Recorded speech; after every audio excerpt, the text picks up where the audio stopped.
SSC পরীক্ষায় যে দুর্নীতি প্রাতিষ্ঠানিক হয়েছে, সেই প্রাতিষ্ঠানিক দুর্নীতির অনেকগুলো স্তর আছে। প্রথমে হয়েছিল তুমি পরীক্ষায় বসছো, আচ্ছা বসো, কিন্তু টাকাটা দাও তাহলেই তুমি ইন্টারভিউটা পাও।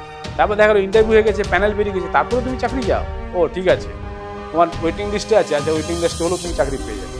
ও তুমি ওয়েটিং লিস্টেও নেই, আচ্ছা ঠিক আছে তাহলে এই পরিমাণ দাও তাহলেও হয়ে যাবে। ও তোমার একবারে মানে তুমি মেধা তালিকাতেই নেই, না ঠিক আছে তুমি দাও হয়ে যাবে। না আমি তো পরীক্ষাই দিইনি, আচ্ছা পরীক্ষায়ও দাওনি, আচ্ছা দাও আমি করে দিচ্ছি। আচ্ছা, আমার একটা কথা বারবার জিজ্ঞেস করতে ইচ্ছে করে যে আপনি কি পিএইচডি মানে ডক্টরেট? 1984 সালে প্রথম লোকসভা নির্বাচনে প্রতিদ্বন্দ্বিতা করার সময় দেখেছি হলফনামা দিয়ে ইলেকশন কমিশন অফ ইন্ডিয়ার কাছে জানিয়েছে যে আমার ডক্টরেট ডিগ্রি আছে, এবং তারপরে নির্বাচিত হওয়ার পরেই জানা গেল তার ডক্টরেট ডিগ্রিটা ভুল। আমার এখানে একটা প্রশ্ন আছে যে মমতা বন্দ্যোপাধ্যায় মাননীয় মুখ্যমন্ত্রী তিনি সেদিনও ইন্ডোর স্টেডিয়ামে বলছিলেন চিরকুটে বামেদের আমলে চাকরি দেওয়া হতো। তাহলে আপনার শিক্ষাপত্রটা কি চিরকুটে কোনো সিপিএম নেতা লিখে দিয়েছিলেন? মুখ্যমন্ত্রী এই ধরনের দুর্নীতির সঙ্গে সরাসরি জড়িত। আপনি বলতে চাইছেন যে আগে দুর্নীতি ছিল প্রতিষ্ঠানের নিচু তলায়, এখন দুর্নীতিটাই প্রাতিষ্ঠানিক হয়ে গেছে। মমতা ব্যানার্জি যে দল, রাজ্যের শাসক দল এখন তৃণমূল, এটা যে সমাজের সমস্ত অপরাধীদেরকে নিয়ে একটা রাজনীতি। আমি এখানেই প্রশ্ন করব যে তৃণমূল সরকার আসার পরও কি এই কন্যাশ্রী প্রকল্প, রূপশ্রী প্রকল্প, স্বাস্থ্যসাথীতে একটা সমৃদ্ধি চোখে পড়ছে না? রাজতন্ত্র এরকম একটা জিনিস ছিল, রাজা শোষণ করতো, আবার কোনো একটা দিন উৎসব করে সবাইকে কাঙালি ভোজন করে। মুখ্যমন্ত্রীর কার্টুন ছবি পোস্ট করাতে 11 বছর ধরে এই আইনি মামলা আপনার বিরুদ্ধে চলতে থাকে। এর মধ্যে নিশ্চয়ই তৃণমূল নেতাদের অনেক হুমকিও পেয়েছেন। ক্রিমিনাল মমতা বন্দ্যোপাধ্যায়, আমি বলবো ক্রিমিনাল। তাহলে কি কোথাও ধরে নেব যাদবপুর বিশ্ববিদ্যালয়কে সরকার আসলে ভয় পায়? বাক স্বাধীনতা হরণ করার জন্য মুখ্যমন্ত্রীর পরিকল্পনা এগুলো হচ্ছে। কোথাও কোথাও অভিযোগ উঠছে যাদবপুর বিশ্ববিদ্যালয়ের ছাত্রছাত্রীরা তারা উচ্ছৃঙ্খল, তারা অবাধ যৌনাচারে মত্ত। সেখানে বারবার অভিযোগ উঠছে সেখানে ড্রাগস থেকে শুরু করে নেশার দ্রব্য ব্যবহার করা হয়, এবং সবচেয়ে বড় ব্যাপার তারা জাতীয়বাদী নয়, অর্থাৎ অ্যান্টি ন্যাশনাল। আপনি বিশ্বাস করেন? আমার সহপাঠী বন্ধু স্কুলের হেডমাস্টার মশাই তার বার্ষিক অনুষ্ঠানে আমাকে ডাকতে যায়, যাদবপুর বিশ্ববিদ্যালয়ের একজন রসায়নের অধ্যাপককে ডাকতে সাহস পাচ্ছে না। Credit goes to Mamata Banerjee. Uttarbanga বিশ্ববিদ্যালয়ে আমার ছাত্র ওখানে শিক্ষকতা করে, সেই চায় প্র্যাকটিক্যাল পরীক্ষায় আমার স্যারকে একবার ডাকি, সে ডাকতে পারছে না। Credit goes to Mamata Banerjee. বাংলাদেশে যখন হিন্দু বাঙালি তাদেরকে বিভিন্নভাবে নির্যাতন করা হচ্ছে, খুন করা হচ্ছে, ধর্ষণ করা হচ্ছে, সেই সময় দাঁড়িয়ে পশ্চিম বাংলা বাঙালি হিন্দু মধ্যবিত্ত বাঙালিকে বাঁচানোর জন্য একটা শক্তির প্রয়োজন। বিজেপি যে রাজনীতিটা করে, আরএসএস এর রাজনীতি, সেটা আমি একজন বিজ্ঞানের শিক্ষক হিসাবে মানবতার দৃষ্টিভঙ্গি থেকে আমি কখনো মানতে পারি না। গণতান্ত্রিক মাপকাঠিতে পশ্চিমবঙ্গ এখন কোন পর্যায়ে আছে বলে আপনি মনে করেন? আমি সত্যজিৎ রায়ের সমস্ত চলচ্চিত্র দেখেছি, বা চার্লি চ্যাপলিনের ছবিগুলো আমি দেখেছি। আমার এই দুজন চরিত্রকে মনে হয় এরা বামপন্থী ছিল। আপনি নিশ্চিত সত্যজিৎ রায় বামপন্থী ছিলেন? আমি ঋতব্রত ভট্টাচার্য, আমার সহকর্মীরা রয়েছে নিউজ রুমে। আর নিউজ রুমে আজকে আমাদের মুখোমুখি অধ্যাপক, এখন বলতে হবে অবসরপ্রাপ্ত অধ্যাপক অম্বিকেশ মহাপাত্র। অম্বিকেশ বাবু, আপনাকে স্বাগত আর প্লাস নিউজের নিউজ রুমে। অম্বিকেশ বাবু, আজকে আমরা আলোচনা করব, আমরা স্বাস্থ্যে দেখলাম একটা অভয়াকে কেন্দ্র করে একটা প্রবল ঝড় সৃষ্টি হয়েছিল, তারপরে আমরা এখন দেখছি শিক্ষাক্ষেত্রে আরেকটা ঝড় এসে পৌঁছেছে, এবং এই মুহূর্তে যে অবস্থা, একদিকে ত্রাহি ত্রাহি রব আর্তনাদ, অন্যদিকে বিভিন্ন জায়গা থেকে বিভিন্ন প্রান্ত থেকে আশ্বাসবাণী দেওয়া হচ্ছে। এই বিষয়ে আলোচনা করব, কিন্তু প্রথমেই চলে আসি, দেখতে দেখতে বেশ কয়েক দশক অধ্যাপনা করার পর যাদবপুর বিশ্ববিদ্যালয় থেকে অবসর নিলেন।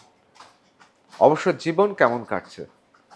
সবে 1 মাস 7 দিন হলো অবসর নিয়েছি। ব্যস্ততার মধ্যে এখনও কাটছে, আর আমার শিক্ষকতার পাশাপাশি অন্য কিছু কাজও আছে, সেগুলো নিয়ে আমার কেটে যাচ্ছে, কোনো অসুবিধা হচ্ছে না।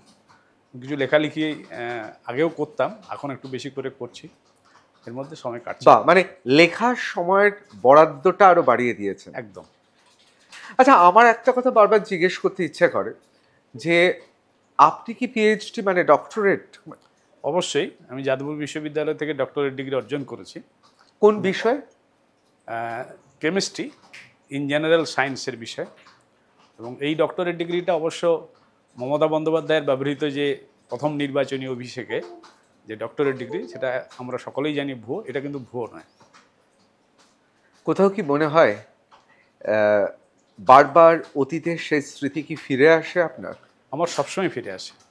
আমি অতীত থেকে শিক্ষা নিই এবং বিজ্ঞানের শিক্ষক হিসাবে অতীতের অভিজ্ঞতা থেকেই কিন্তু সঞ্জাত হয়ে আগামী দিনের পদক্ষেপগুলো বা বিশ্লেষণগুলো করতে আমার সুবিধে হয়, এবং সেটা আমি সবসময় করেও থাকি, এবং তাতে আমি যেটা বুঝতে পারি যে আগামী দিনে কি আসছে। অম্বিকেশবাবু, আমরা এই বিষয়ে আলোচনা করব। একটু অতীতে ফিরে যাচ্ছি। যেহেতু সদ্য অবসর নিলেন, শিক্ষকতা জীবন শেষ করলেন, যদিও অনেকে বলেন যারা অধ্যাপনা করেন, যারা শিক্ষকতা করেন, তাদের বোধহয় এই পেশা অবসরের পরেও তারই প্রলম্বিত প্রসারিত একটা রূপ থাকে তাদের জীবনের শেষ নিঃশ্বাস পর্যন্ত। আমার মনে হয় আপনার ক্ষেত্রেও তাই। অধ্যয়নের মধ্যে, লেখার মধ্য দিয়ে আপনার সময় কাটছে, আর সময় কাটছে আপনার মানবাধিকার কর্মী হিসেবে আন্দোলনের মধ্যে দিয়ে। আমরা এই বিষয়গুলো নিয়ে আসবো। ছোটবেলা থেকে কোথায় কেটেছে? আর উচ্চ মাধ্যমিক স্তর পর্যন্ত গ্রাম বাংলা, জেলা তখন অখণ্ড মেদিনীপুর। আর তারপরে কলেজ জীবনটা কেটেছে মেদিনীপুর কলেজ থেকে। তখন সেটা কলকাতা বিশ্ববিদ্যালয় অ্যাফিলিয়েটেড ছিল, এখন বিদ্যাসাগর ইউনিভার্সিটি অ্যাফিলিয়েটেড। তারপরে কলকাতা বিশ্ববিদ্যালয় থেকে এমএসসি করেছি এবং যাদবপুর বিশ্ববিদ্যালয় থেকে পিএইচডি করেছি, এবং একসময় স্কুলেও পড়িয়েছি। এখন পশ্চিম মেদিনীপুর জেলার ডেবরা থানার একটি গ্রামের স্কুলে, উচ্চ মাধ্যমিক স্কুলে কিছুদিন। তারপরে রিসার্চের কারণে স্কুলের চাকরিতে ইস্তফা দিয়ে যাদবপুর বিশ্ববিদ্যালয়ে আর কি রিসার্চটা করি। তারপরে আমি দুটি কলেজে অধ্যাপনা করেছি। প্রথমে একটি টেম্পোরারি ভ্যাকেন্সি বা লিভ ভ্যাকেন্সিতে, সেটা ছিল বর্ধমান বিশ্ববিদ্যালয় অ্যাফিলিয়েটেড কলেজ, থানা মগরা, জায়গাটার নাম বাগাটি, কলেজটার নাম ছিল শ্রীগোপাল ব্যানার্জি কলেজ। তারপরে আমি চলে আসি বেলুড় মঠে, হাওড়া, রামকৃষ্ণ মিশন বিদ্যা মন্দির, যেটা হচ্ছে ক্যালকাটা ইউনিভার্সিটি অ্যাফিলিয়েটেড কলেজ। ওখানে 3 ইয়ার্স অনার্স কোর্স পড়ানো হয়, আগেও হতো। তারপরে আমি চলে যাই কল্যাণী বিশ্ববিদ্যালয়ে রিডার পজিশনে, সেখানে 3 বছর 7 মাস শিক্ষকতা করি, তার সঙ্গে গবেষণা খানিকটা। তারপরে লাস্টের দিকে, মানে সবার শেষের দিকে 22 বছরের উপর যাদবপুর বিশ্ববিদ্যালয় থেকে অবসর নিয়েছি প্রফেসর অফ কেমিস্ট্রি পজিশন থেকে। বাহ, একটা দীর্ঘ শিক্ষকতার জীবন। বিদ্যালয়, মহাবিদ্যালয়, বিশ্ববিদ্যালয়, মানে বলা যেতে পারে, ইংরেজিতে বলে না অ্যাক্রস দ্য লাইন, মানে প্রত্যেকটা বিদ্যায়তনে আপনার অভিজ্ঞতা, এবং সেই অভিজ্ঞতার নিয়ে আজকে আপনার সঙ্গে আলোচনা করতে বসেছি। এমন একটা সময় 26,000 যোগ্য অযোগ্য তাদের চাকরি বাতিল হয়ে গেছে, আরও কোথায় কোথায় বাতিল হবে এখনো কেউ বলতে পারছে না। শিক্ষা ব্যবস্থায় একটা বিভ্রান্তি, ধোঁয়াশা দেখা দিয়েছে। আপনি যে সময় শিক্ষকতা করেছেন, মানে স্কুল শিক্ষকতা, সেটা কি বাম আমল? অবশ্যই। ঘটনাচক্রে আমি যে বছর প্রথম মাধ্যমিক পরীক্ষা দিই 1977-এ, সেই বছর আমাদের ভারতের মানচিত্রে একটা বিশেষ বছর আমি মনে করি আর কি। আমরা পশ্চিমবঙ্গবাসী হিসেবে তো আরও বেশি করে মনে করি না। সেই বছর জরুরি অবস্থা উঠে যায়, তার পরে পরে লোকসভা নির্বাচন হয়। লোকসভা নির্বাচনে ইন্দিরা গান্ধীর নেতৃত্বে সরকার পরাজিত হয়ে একটা অকংগ্রেসী সরকার তৈরি হয় মোরারজি দেশাইয়ের প্রধানমন্ত্রীত্বে। তার কয়েক মাস পরে পশ্চিমবঙ্গে বিধানসভা নির্বাচন অনুষ্ঠিত হয়, এবং সেই বিধানসভা নির্বাচনেও সিদ্ধার্থ শঙ্কর রায়ের নেতৃত্বে যে সরকার ছিল তা পরাজিত হয়, এবং বামফ্রন্টের নেতৃত্বে জ্যোতি বসুর মুখ্যমন্ত্রীত্বে একটা নতুন সরকার 77 সালে গঠিত হয়। সেই বছর আমি মাধ্যমিক পরীক্ষা দিয়েছিলাম। অর্থাৎ তারপরে উচ্চ মাধ্যমিক, কলেজ, বিশ্ববিদ্যালয়, পিএইচডি সব কিছুই বাম সরকারের সময়কালে। আমার এখানে একটা প্রশ্ন আছে যে মমতা বন্দ্যোপাধ্যায় মাননীয় মুখ্যমন্ত্রী, তিনি সেদিনও ইন্ডোর স্টেডিয়ামে বলছিলেন চিরকুটে বামেদের আমলে চাকরি দেওয়া হতো। তাহলে আপনার শিক্ষকতাটা কি চিরকুটে কোনো সিপিএম নেতা লিখে দিয়েছিলেন? দেখুন, হাসি পাচ্ছে এই কারণে, তবে হ্যাঁ, বামফ্রন্ট সরকার আসার পরে যেগুলো তথ্য আর কি, 1978 সালে প্রথম কলেজ সার্ভিস কমিশন তৈরি করে। 1977 সালে বামফ্রন্ট সরকার প্রতিষ্ঠিত হয়, তার পরের বছর। তার আগে কিন্তু কলেজ শিক্ষক নিয়োগ করতো কলেজের গভর্নিং বডি, এবং কিন্তু স্কুলের শিক্ষক নিয়োগটা তখনও ম্যানেজিং কমিটি করতো, স্কুলের ম্যানেজিং কমিটি। আমি 1985-এ যে বছর এমএসসি পরীক্ষা দিচ্ছি, বিএসসি অনার্স পাস করার পরে এমএসসি পড়ছি এবং এমএসসি ফাইনাল ইয়ারের দিকে চলে এসেছি, তখন আমরা বিজ্ঞাপন দেখে অ্যাপ্লাই করতাম, স্কুলের চাকরির বিজ্ঞাপন দেখে। এবং তখন কিছু কিছু বেনিয়োগের অভিযোগ উঠত। কীরকম বেনিয়োগের অভিযোগ উঠত? যে ম্যানেজিং কমিটি বিজ্ঞাপন দিয়েছে, তারাই ইন্টারভিউ লেটার ইস্যু করছে, তারাই ইন্টারভিউ করছে স্কুল চত্বরে, তারপরে তারাই প্যানেল তৈরি করছে, সেই প্যানেল ডিআই অফিসে যাচ্ছে, ডিস্ট্রিক্ট ইন্সপেক্টর অফ স্কুলের কাছে যাচ্ছে, সেখান থেকে অ্যাপ্রুভ হয়ে আসার পরে তারপরে ম্যানেজিং কমিটির প্রেসিডেন্ট নিয়োগপত্র দিত। স্কুলে জয়েন করার পরে আবার সেই জয়েনিংয়ের রিপোর্টসও ডিআই অফিসে যেত। এই যে প্রক্রিয়াটা ছিল, এই প্রক্রিয়ার মধ্যে আমরা শুনেছি কোনো কোনো ক্ষেত্রে, আমার ক্ষেত্রে অবশ্য ঘটেনি, আমাদের বন্ধুবান্ধবদের ক্ষেত্রে ঘটেছে, যে স্কুলের ম্যানেজিং কমিটি যারা অ্যাপ্লাই করেছে, এলিজিবিলিটি রয়েছে, ইন্টারভিউ কল পেয়েছে, তাদের সঙ্গে হয়তো কথা বলেছে যে আমাদের স্কুলের ডেভেলপমেন্টের জন্য কিছু ডোনেট করতে হবে। সেই ডোনেশনটাকে আপনি কী হিসাবে দেখবেন সেটা জানি না, কিন্তু এবারে স্কুলের ম্যানেজিং কমিটি তার ডোনেশন হিসাবে গ্রহণ করেছে, এরকম আমরা শুনেছি। কিন্তু সেই জিনিসটা আমাকেও দিতে হয়নি। এবং আমি খুব সৌভাগ্যবান এই জায়গা থেকে যে আমি যে স্কুলে পেয়েছিলাম এবং জয়েন করেছিলাম, সেই স্কুলের মাস্টারমশাই, হেডমাস্টারমশাই আমাকে একদিন বলেছিলেন আর কি, যে জানো তো তোমার জয়েনিং রিপোর্ট সহ সমস্ত কিছু আমি অ্যাপ্রুভেলের জন্য পাঠিয়ে দিয়েছি ডিআই অফিসে, জেলা অফিসে, কিন্তু ডিআই অফিসে কিছু ঘুষ টুস না দিলে ওই অ্যাপ্রুভ টাপ্রুভ হতে দেরি হয়, তোমার যদি কোনো পরিচিত থাকে তুমি দেখতে পারো। তো এই কথাটা বলার পরে পরে একটা কথা আমাকে জিজ্ঞেস করেছিলেন, আচ্ছা বলুন তো, এই যে ঘুষ টুস এই বিষয়গুলি যে আছে, হ্যাঁ আছে তো নাকি? আমি বলি হ্যাঁ আছে তো, আমি যতটুকু জানি এইসব তো অন্য ফর্মে আছে। বলে কেন আছে? আমি তো নিরুত্তর। তিনি আমাকে বলেছিলেন আমরা চাই বলেই আছে। কথাটা আমার সেদিনকে খুব স্ট্রাইক করেছিল, যে হ্যাঁ এই যে আমরা স্বজন পোষণ, ঘুষ টুস, যেটুকু মানে খুব লোয়ার লেভেলে, মানে খুব সূক্ষ্ম লেভেলে যেগুলো আছে, সেগুলো হচ্ছে মানে আছে, আমরা চাই বলেই আছে।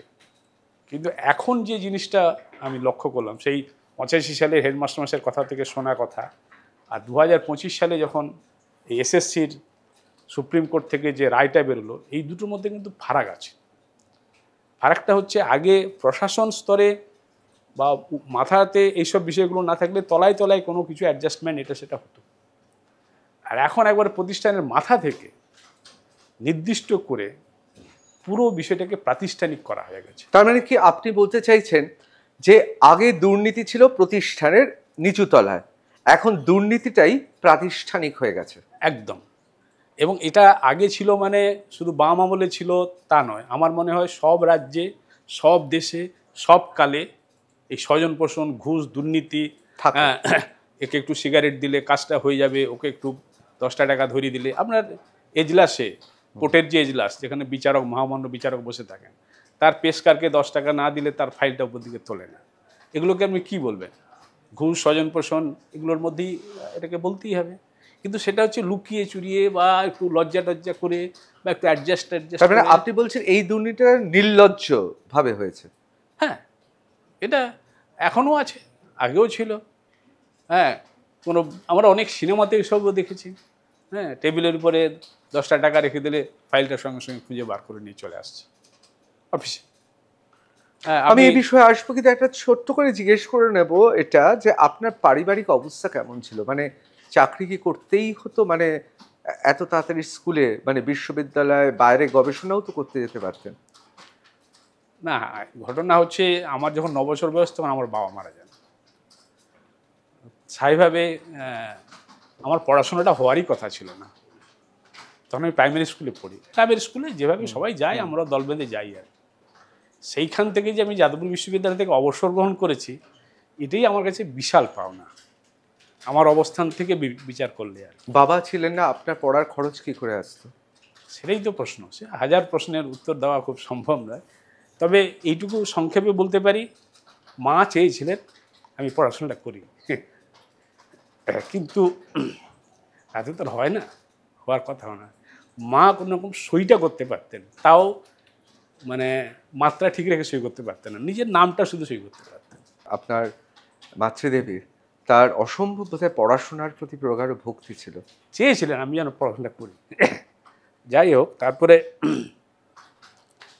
যারা স্কুলের মাস্টারমশাই, স্কুলের সহপাঠী, কিছু বন্ধুবান্ধব, শুভাকাঙ্ক্ষী মানুষ, তারা এতভাবে সাহায্য করেছেন, প্রত্যেকটা সময় হাত ধরে আর একটা ধাপ এগিয়ে দিয়েছে, তার ফলে সেটা সম্ভব হয়েছে।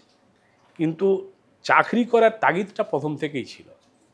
যবে থেকে মাধ্যমিকটা পাস করেছি তখন থেকে অল ইন্ডিয়া অ্যাপয়েন্টমেন্ট গেজেট কিনে কোথায় প্রাইমারি মানে ক্লার্কের চাকরি, কোথায় পিওনের চাকরি, কোথায় টাইপিস্টের চাকরি, সেইসব দেখে দেখে অ্যাপ্লাই করতাম এবং ইন্টারভিউ দিতে, পরীক্ষা দিতে যা যা প্রয়োজনীয় চেষ্টা করেছি। কখনো হয়েছে, কখনো হয়নি, এইসবের মধ্যে দিয়ে গেছে। তাহলে প্রথম চাকরি কোনটা? প্রথম চাকরি আমি পেয়েছিলাম ব্যান্ডেল থার্মাল পাওয়ার কর্পোরেশনের, এই ব্যান্ডেল থার্মাল পাওয়ার যে স্টেশন আছে সেখানে একটা অপারেটরের চাকরি পেয়েছিলাম। সেটা বিএসসি রেজাল্টের ভিত্তিতে, কেমিস্ট্রির অনার্সের ভিত্তিতে পেয়েছিলাম। মা খুশি হয়েছিলেন? কিন্তু আমি সেই চাকরিটাতে আমি জয়েন করিনি। তখন আমি এমএসসি পড়ছি, এমএসসিটা ছাড়তে ইচ্ছে করলো না। টিউশন পড়িয়ে নিজে রোজগার করে মোটামুটি। মা খুশি হয়েছিলেন প্রথম চাকরির খবরে? অবশ্যই। ছেড়ে দেওয়ার ব্যাপারে? কিন্তু প্রথম চাকরি আমি যেটা জয়েন করেছিলাম সেটা স্কুলের চাকরি। সেটা ডেবরা থানায় গোলগ্রাম বলে একটা জায়গা আছে, সেই স্কুলে আমি জয়েন করেছিলাম। সেটা একটা খুব অদ্ভুত ঘটনা আছে। কীরকম? সেটা বলতে ইচ্ছে করছে। সেটা হচ্ছে আমি তখন এমএসসি ফাইনাল ইয়ারের স্টুডেন্ট, পরীক্ষার প্রস্তুতি চলছে, ক্লাস ডিজলভ হয়ে গেছে, ফর্ম ফিল আপ সব কমপ্লিট, পরীক্ষার প্রস্তুতি চলছে। আমার তারিখটা মনে আছে নির্দিষ্টভাবে যে 14, 17 এবং 20 মে 1985 তিনটে থিওরি পরীক্ষার ডেট আছে। তিনটি আমাদের তখন থিওরি পেপার ছিল। 10ই মে তারিখে, 14 তারিখে পরীক্ষা, 10ই মে তারিখে আমার কাছে অ্যাপয়েন্টমেন্ট লেটার এসেছে। তার আগে আমি ইন্টারভিউ দিয়েছিলাম, অ্যাপ্লাই করেছিলাম ইন্টারভিউ দিয়ে, এবং সেই অ্যাপয়েন্টমেন্ট লেটারে আমার কাছে লেখা ছিল যে 20 তারিখের মধ্যে, মানে 20 মের মধ্যে জয়েন করতে হবে স্কুলে। আর 10 তারিখে আমি অ্যাপয়েন্টমেন্ট লেটার পেয়েছি। আর 20 মে আমার থিওরি পরীক্ষার তৃতীয় পরীক্ষার 4টের সময় পরীক্ষা শেষ হবে। রাজাবাজার সায়েন্স কলেজের কেমিস্ট্রি ডিপার্টমেন্টের অডিটোরিয়ামে পরীক্ষা শেষ হবে 4টের সময়। কী করে সম্ভব 20 তারিখে জয়েন করা? তো যাই হোক, শেষে হেডমাস্টারমশাইয়ের সঙ্গে যোগাযোগ করা হয়েছিল। আমি যেতে পারিনি, আমার এক বন্ধুকে পাঠিয়ে যোগাযোগ করেছিলাম। হেডমাস্টারমশাই বলে দিয়েছিলেন যদি ওদিন রাত্রিবেলায় যদি স্কুল ক্যাম্পাসের মধ্যে চলে আসতে পারে তাহলে পরের দিন সকালে, তখন মর্নিং স্কুল চলে, 6:30টায় মর্নিং স্কুল শুরু হয়, যদি 6:30টায় আমার সামনে উপস্থিত হয় আমি তাকে জয়েন করাবো। তার মানে আমি ধরে নিলাম সে আফটারনুনে জয়েন করতে এসেছিলো, এসে দেখে স্কুল বন্ধ হয়ে গেছে, মর্নিং স্কুল। তাই আমি একটা দিন সুযোগ দেবো, সেটা হচ্ছে 21 তারিখ, কিন্তু 6:30টার মধ্যে তাকে উপস্থিত হতে হবে। আমি সেইভাবে, মানে সাপও মরলো লাঠিও ভাঙলো না। একদম। তার মানে কোথাও একটা নৈতিক মূল্যবোধটা সেই সময় অনেক উচ্চ মার্গে বাধা ছিল। একদম। এবং যে হেডমাস্টারের কথা বললাম তিনি প্রয়াত হয়ে গেছেন, ওনার নাম ছিল শান্তিরঞ্জন দত্ত।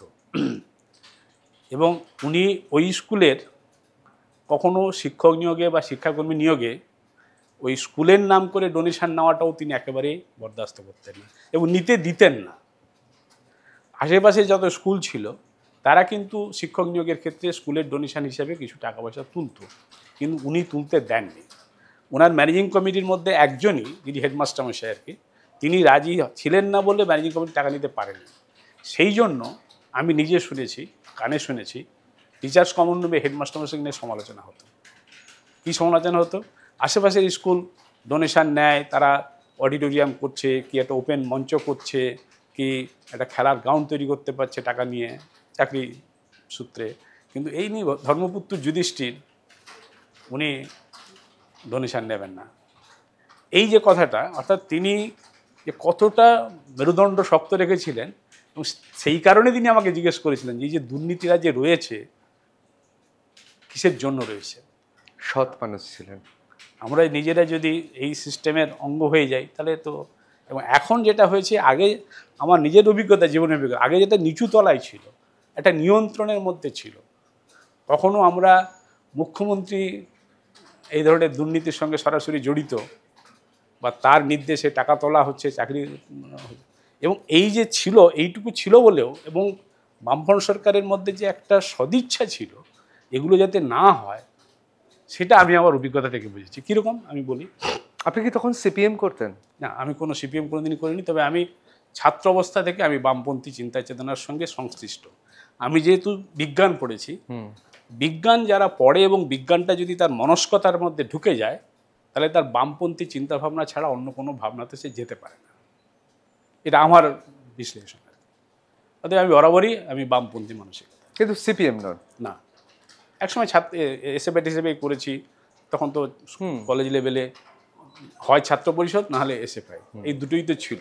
কিন্তু আমাদের মেদিনীপুর কলেজ বরাবর ছাত্র পরিষদ জিতত, এসএফআই এখানে কোনো পাত্তাই পেত না। আমি যখন মেদিনীপুর কলেজ পাস করে বেরিয়ে আসি তখন ওখানে ছাত্র পরিষদই করতো, মানে স্টুডেন্টস ইউনিয়ন চালাতো। আমি এই বিষয়ে প্রশ্ন করবো, কিন্তু তার আগে একবার প্রয়াত সেই হেডমাস্টার মশাইয়ের নামটা আরো একবার জানতে চাইবো। শান্তি রঞ্জন দত্ত, মানে প্রণম্য ব্যক্তিত্ব। অবশ্যই আমার কাছে প্রণম্য। আমি যে কজন মানুষকে চিনেছি আর কি, তার মধ্যে একজন। আমারও মনে হয় এরকম ঋজু, এরকম সত্যবাদী, এরকম নৈতিক মূল্যবোধ নিয়ে আজও শিক্ষকরা আছেন। এমনকি আমার স্থির বিশ্বাস 2016 সালে যারা যোগ্য হয়েও এই মুহূর্তে ত্রিশঙ্কু অবস্থায় আছেন, তাদের মধ্যেও নিশ্চয়ই এই ধরনের মানুষ আছেন। এই আশাটা তো করতে পারি। আছেন, কিন্তু একটা কি জানেন তো, সবসময় একটা সমাজে দ্বন্দ্ব থাকে। দ্বন্দ্বটা হচ্ছে এরকম, এই যে দুর্নীতি, স্বজন পোষণ, ঘুষ, এই বিষয়গুলোর মধ্যে একটা স্বতঃস্ফূর্ত প্রবৃত্তি আছে। এটা যে সমাজে আছে, তার মধ্যে সমাজে এর একটা গ্রহণযোগ্যতা আছে। আমরা যে ধরুন বিয়ের সময় মেয়েদেরকে যৌতুক দিই, এটা দিলে ওটা দিলে তবে মেয়ে শ্বশুরবাড়িতে ভালো থাকবে, এর মধ্যে কি কোনো ঘুষ নেই? কি জামাই যখন জামাই ষষ্ঠীতে আসবে ভালো করে না খাইয়ে টাইয়ে তাকে সন্তুষ্ট করতে হবে, এর মধ্যে কি কোনো কিছু নেই? হ্যাঁ, কারো বাড়িতে গেলে একটু মিষ্টি টিষ্টি নিয়ে যেতে হবে, তবে গিয়ে খাতিরটা বেশি পাওয়া যাবে। আমি এগুলোকে কোনো দোষের মধ্যে বলছি না, মানে এটা একটা সামাজিক স্বীকৃতি আছে।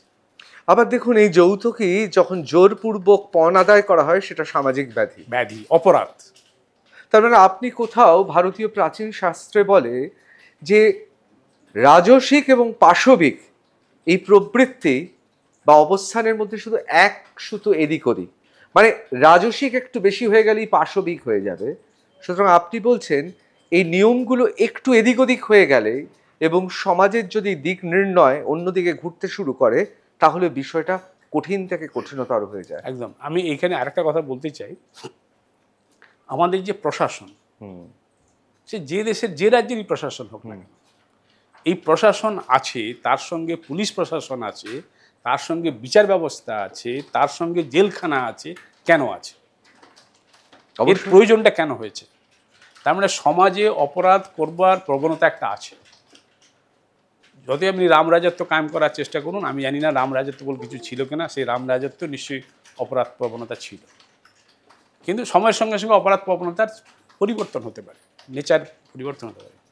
এবং অপরাধ প্রবণতা থাকবে বলেই পুলিশ প্রশাসন থাকবে, নিরাপত্তারও তাদের দায়িত্ব থাকবে। তারা যখন দেখবে যে কোথাও অপরাধ বেড়ে যাচ্ছে, তাহলে সেখানে সে নিয়ন্ত্রণ করার চেষ্টা করবে, বা অপরাধীকে গ্রেপ্তার করবে, তাকে বিচারালয়ে পৌঁছে দেবে, বিচারালয়ে তার সাজা হবে, শাস্তি হবে, সেই অনুযায়ী তাকে জেলখানার দরকার রাখতে হবে, ইত্যাদি ইত্যাদি। এই বিষয়টা আছে। তাহলে প্রশাসনের কাজ হচ্ছে এই যে সমাজে যত রকম অপরাধ দুর্নীতি প্রবণতা আছে, সেটা যাতে কমে যায়, তার চেষ্টাটা প্রথমে করতে হবে প্রশাসন থেকে। একজন যদি যোগ্যতার নিরিখে সে চাকরি পেতে পারে, এই বিশ্বাস আস্থাটা যদি তার মধ্যে তৈরি করে দিতে পারে প্রশাসন, তাহলে কিন্তু দুর্নীতি আস্তে আস্তে কমতে থাকবে। বা আমার যারা বেকার মানে যারা পড়াশোনা করে চাকরির প্রত্যাশী, তাদের যদি আমি এই চাকরি না হয়ে অন্য কোনো চাকরির সুযোগ আমি তাকে দিতে পারি, তাহলে সমাজ থেকে দুর্নীতি, স্বজন পোষণ অনেকটা কমে যাবে। হ্যাঁ, এবং এটা যদি করা যায় তাহলে এমনি কমে যাবে। কিন্তু আমি সেটা না করে, এবং আমি যেটা আরেকটু বলতে চাই যে স্কুল শিক্ষক নিয়োগের ক্ষেত্রে আগে যে ঘটনাগুলো ছিল, বামফ্রন্ট সরকার কিন্তু সেটা বুঝেছিল যে এটার মধ্যেও কিন্তু কিছু দুর্নীতি হচ্ছে। সেই দুর্নীতিকে নিয়ন্ত্রণ করার জন্যই বা দুর্নীতিটাকে নির্মূল করার জন্যই তারা এসএসসি বা স্কুল সার্ভিস কমিশন চালু করেছিল 1997 সালে। তখন আমি কলেজে পড়াই, আমার তখন স্কুলের চাকরি করি। কিন্তু এই 97 সাল থেকে যখন আমি 2011 সাল অবধি আমি তো কলেজে পড়িয়েছি, বিশ্ববিদ্যালয়ে পড়িয়েছি, যাদেরকে আমি পড়িয়েছি তারা বিএসসি পাস করে যখন এমএসসি পড়ছে, ফার্স্ট ইয়ার কি সেকেন্ড ইয়ার, স্যার আমি স্কুল সার্ভিস কমিশন দিয়েছিলাম, চাকরিটা পেয়ে গেছি, ভাবছি আর এমএসসিটা করবো না, স্কুলে জয়েন করবো, বাবা মা বলছে বাড়ি থেকে। গ্রামাঞ্চলের ছেলেদের কথা বলছি। আমি তাকে বোঝাতাম, তার বাবা মার সঙ্গে প্রয়োজনে কথা বলতাম যে এমএসসি সুযোগটা পেয়েছে করে নিক, স্কুল সার্ভিস কমিশনের চাকরিটা এবারে পেয়েছে আর পরের বারে দিলেও সে পাবে। মানে তখন আপনি এতটা নিশ্চিত ছিলেন কনফিডেন্ট, আর আমি যে ভালো ছাত্র বিশ্ববিদ্যালয়ে সে স্কুল সার্ভিস কমিশনে ক্র্যাক করে যেতেই পারবে। দিতে পারে। আর আমি তো যেহেতু বেলুড় রামকৃষ্ণ মিশন কলেজে পড়িয়েছি, কল্যাণী বিশ্ববিদ্যালয়ে পড়িয়েছি, যাদবপুর বিশ্ববিদ্যালয়ে পড়িয়েছি। আপনারা জানেন যে যাদবপুর বিশ্ববিদ্যালয় একটা খুব নামকরা বিশ্ববিদ্যালয়, সারা রাজ্যের নামকরা ভালো ভালো ছাত্ররা ওখানে এসে ভর্তি হয় এবং তাদের একাডেমিক কেরিয়ার ভীষণ ভালো, এবং তারা পরীক্ষা দিলে স্কুল সার্ভিস কমিশনের পরীক্ষায় অনায়াসে পেয়ে যেত, একবার না দিলে দ্বিতীয়বার দিলে পেয়ে যেত। এবং তখন আমাদের কাজ হতো স্কুলের চাকরিটা যাতে না করে এমএসসিটা কমপ্লিট করে, বা এমএসসি কমপ্লিট করার পরে পিএইচডিটা করে, স্কুলের চাকরিটা না নিয়ে, সেইটা আমরা তাদেরকে বোঝাতাম। স্যার আমি এখানে একটা কথা বলবো, আমি আপনার দুটো বিষয়ে আপনার কথার মধ্যে থেকে সেখান থেকে প্রশ্ন নিয়ে আসবো, তারপর আমার সহকর্মীদের বলবো প্রশ্ন করতে। আপনি একটা জায়গায় বলছেন যে এ সরকারের শীর্ষে যিনি আছেন, আপনি অবলীলাক্রমে বলে দিলেন যে এই দুর্নীতির সঙ্গে তিনিও যুক্ত। একদম। কিন্তু কোনো তথ্য প্রমাণ আছে? কোন যুক্তিতে বললেন?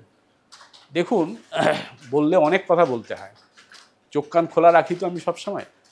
আর 2012 সালে আমার উপর একটা আক্রমণ হয়েছে, সেই আক্রমণটা একেবারে মুখ্যমন্ত্রীর সচিবালয়ের পরিকল্পনাতে হয়েছে, কলকাতা পুলিশকে যুক্ত করে হয়েছে, তারপরে ডেপুটি কমিশনার, তারপরে থানা স্তরে নেমে গেছে বিষয়টা, তারপরে থানা গুন্ডা বাহিনীদের সঙ্গে যোগসাজশ করে আলোচনা করে রাতের অপারেশনটা করেছে, এবারে জলের মতো পরিষ্কার। এই নিয়ে কোনো আপনি কি সেই রাগ থেকে এই দুর্নীতিতে জড়িয়ে দিচ্ছেন? না, তা না, একদম না।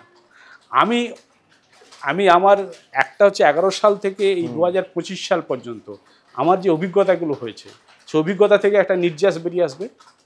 আর 11 সালের আগে আজকে যিনি রাজ্যের মুখ্যমন্ত্রী এবং পুলিশ মন্ত্রী এবং শাসক দলের একমাত্র দলনেত্রী, তার একটা ইতিহাস আছে, তার ছাত্র জীবন থেকে, তার সংসদীয় রাজনৈতিক জীবন থেকে 11 সাল অবধি তার একটা জীবন আছে।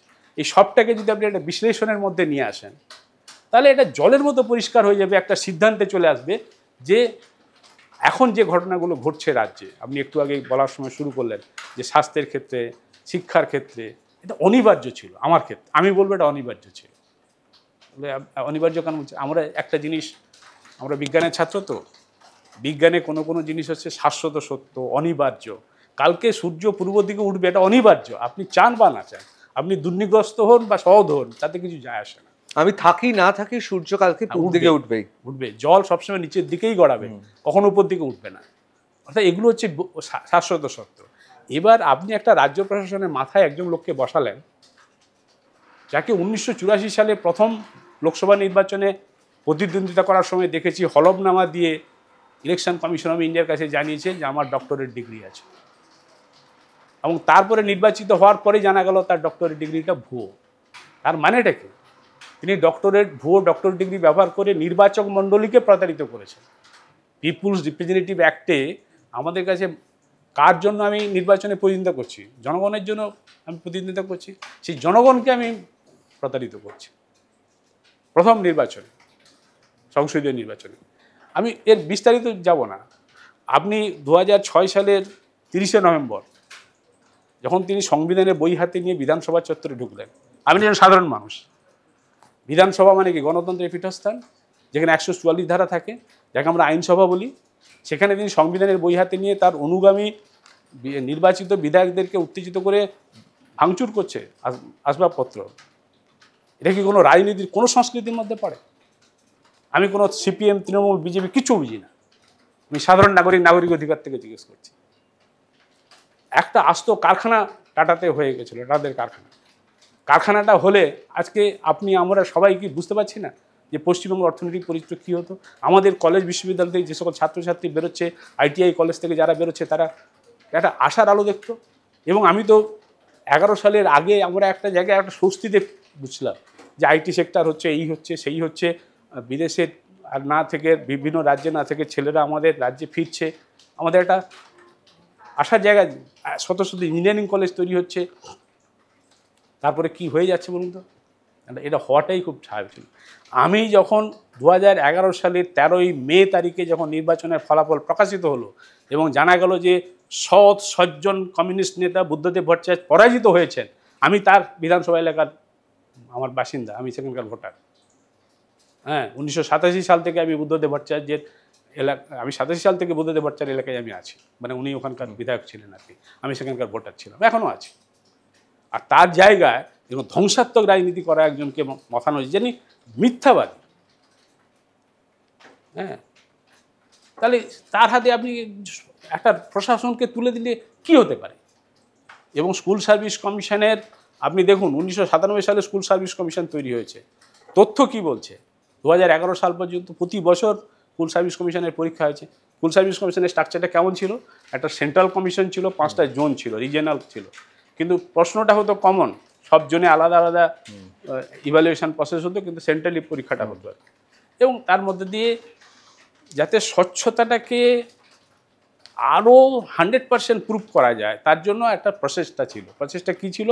যে ইন্টারভিউতে নম্বরটাকে কমিয়ে দাও, রিটিন পরীক্ষার নম্বরটা দাও, একাডেমিক কোয়ালিফিকেশনের উপর নম্বরটা দাও, রিটিনের পরে এই যে 5টা নম্বর ছিল ইন্টারভিউ মাত্র, কারণ ইন্টারভিউতে ম্যানিপুলেশন হওয়ার সম্ভাবনাটা বেশি থাকে।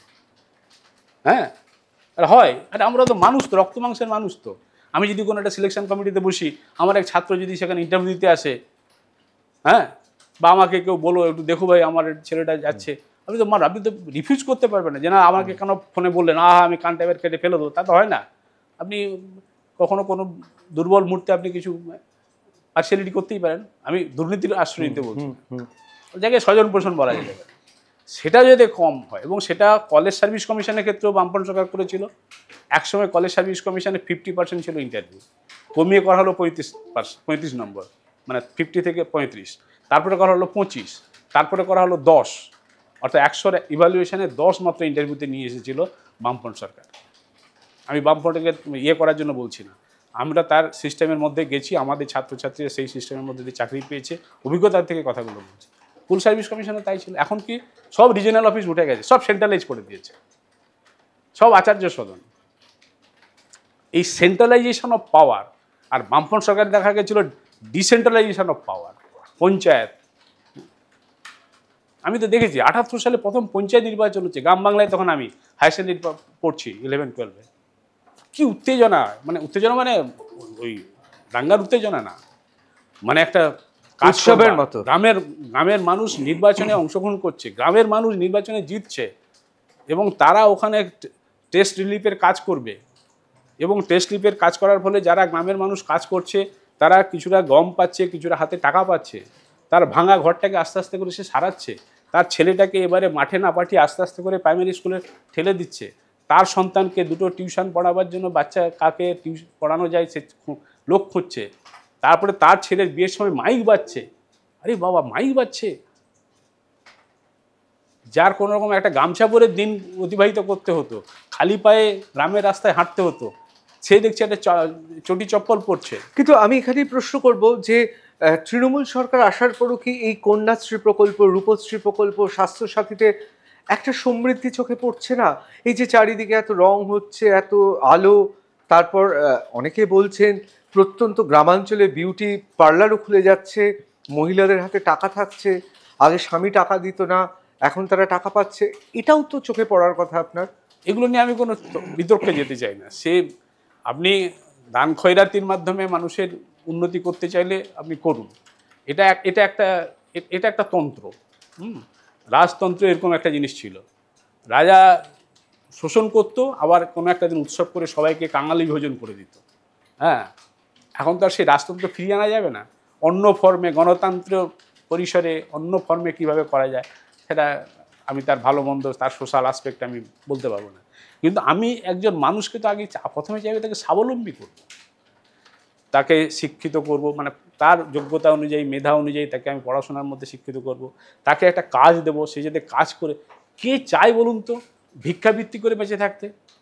আমরা যখন ছোটোবেলায় গ্রামে দেখেছি প্রচুর ভিক্ষুক ঘুরে বেড়াতো, বামফ্রন্ট সরকার আসার 10 বছরের পরে ভিক্ষুক কমে গেল। এটা কোনো গল্প কথা বলছি না, আগে ভিক্ষুক এত বাড়িতে আসতো কোলে বাচ্চা নিয়ে, মা ঘুরে বেড়াচ্ছে, ভিক্ষা দাও মা, ভিক্ষা দাও মা। মানে কোলে বাচ্চাকে নিয়ে এসে কেন মাথা গুনতি আরেকজনের জন্য যদি আরেক মুঠো ভিক পাওয়া যায়। হ্যাঁ, সেই ভিক্ষুক চলে গেল। আগে ছোটোখাটো চুরি গ্রামাঞ্চলে মাঠ থেকে ধানের বিড়া চুরি হয়ে গেছে, এখান থেকে এটা চুরি হচ্ছে, এরকম শোনা যেত। কারো বাড়ির সামনে হয়তো কোনো শীতের পোশাক শোকানো আছে, হঠাৎ বিকালবেলা শীতের পোশাককে নিয়ে পালিয়ে গেছে, কি বাড়িতে বাইরে একটা কাঁসার ঘটি রাখা ছিল, হঠাৎ বিকালে দেখা গেল কাঁসার ঘটিটাকে নিয়ে পালিয়ে গেছে। এইসব জিনিস উঠেই গেল পরে, আর কারো কোনো চুরি টুরি হচ্ছে না দেখছি। তার মানেটা কি? তার মানেটা কি চোর হঠাৎ করে সাধু হয়ে গেল, বা হঠাৎ করে সাধু একদিন চোর হয়ে গেল? যখন অভাবের তাড়না পড়ে, যখন রাত্রিবেলা খাওয়ার পাওয়া যাচ্ছে না, তখন সে কী করবে? চুরির আশ্রয় প্রয়োজনে যাবে। অর্থাৎ চোর, চুরি, এই বিষয়গুলো নিয়ন্ত্রণ করা যেমন তো প্রশাসনের কাজ। আমি এগুলো আমার অভিজ্ঞতা থেকে বলছি, আমি নিজের অভিজ্ঞতা দেখেছি।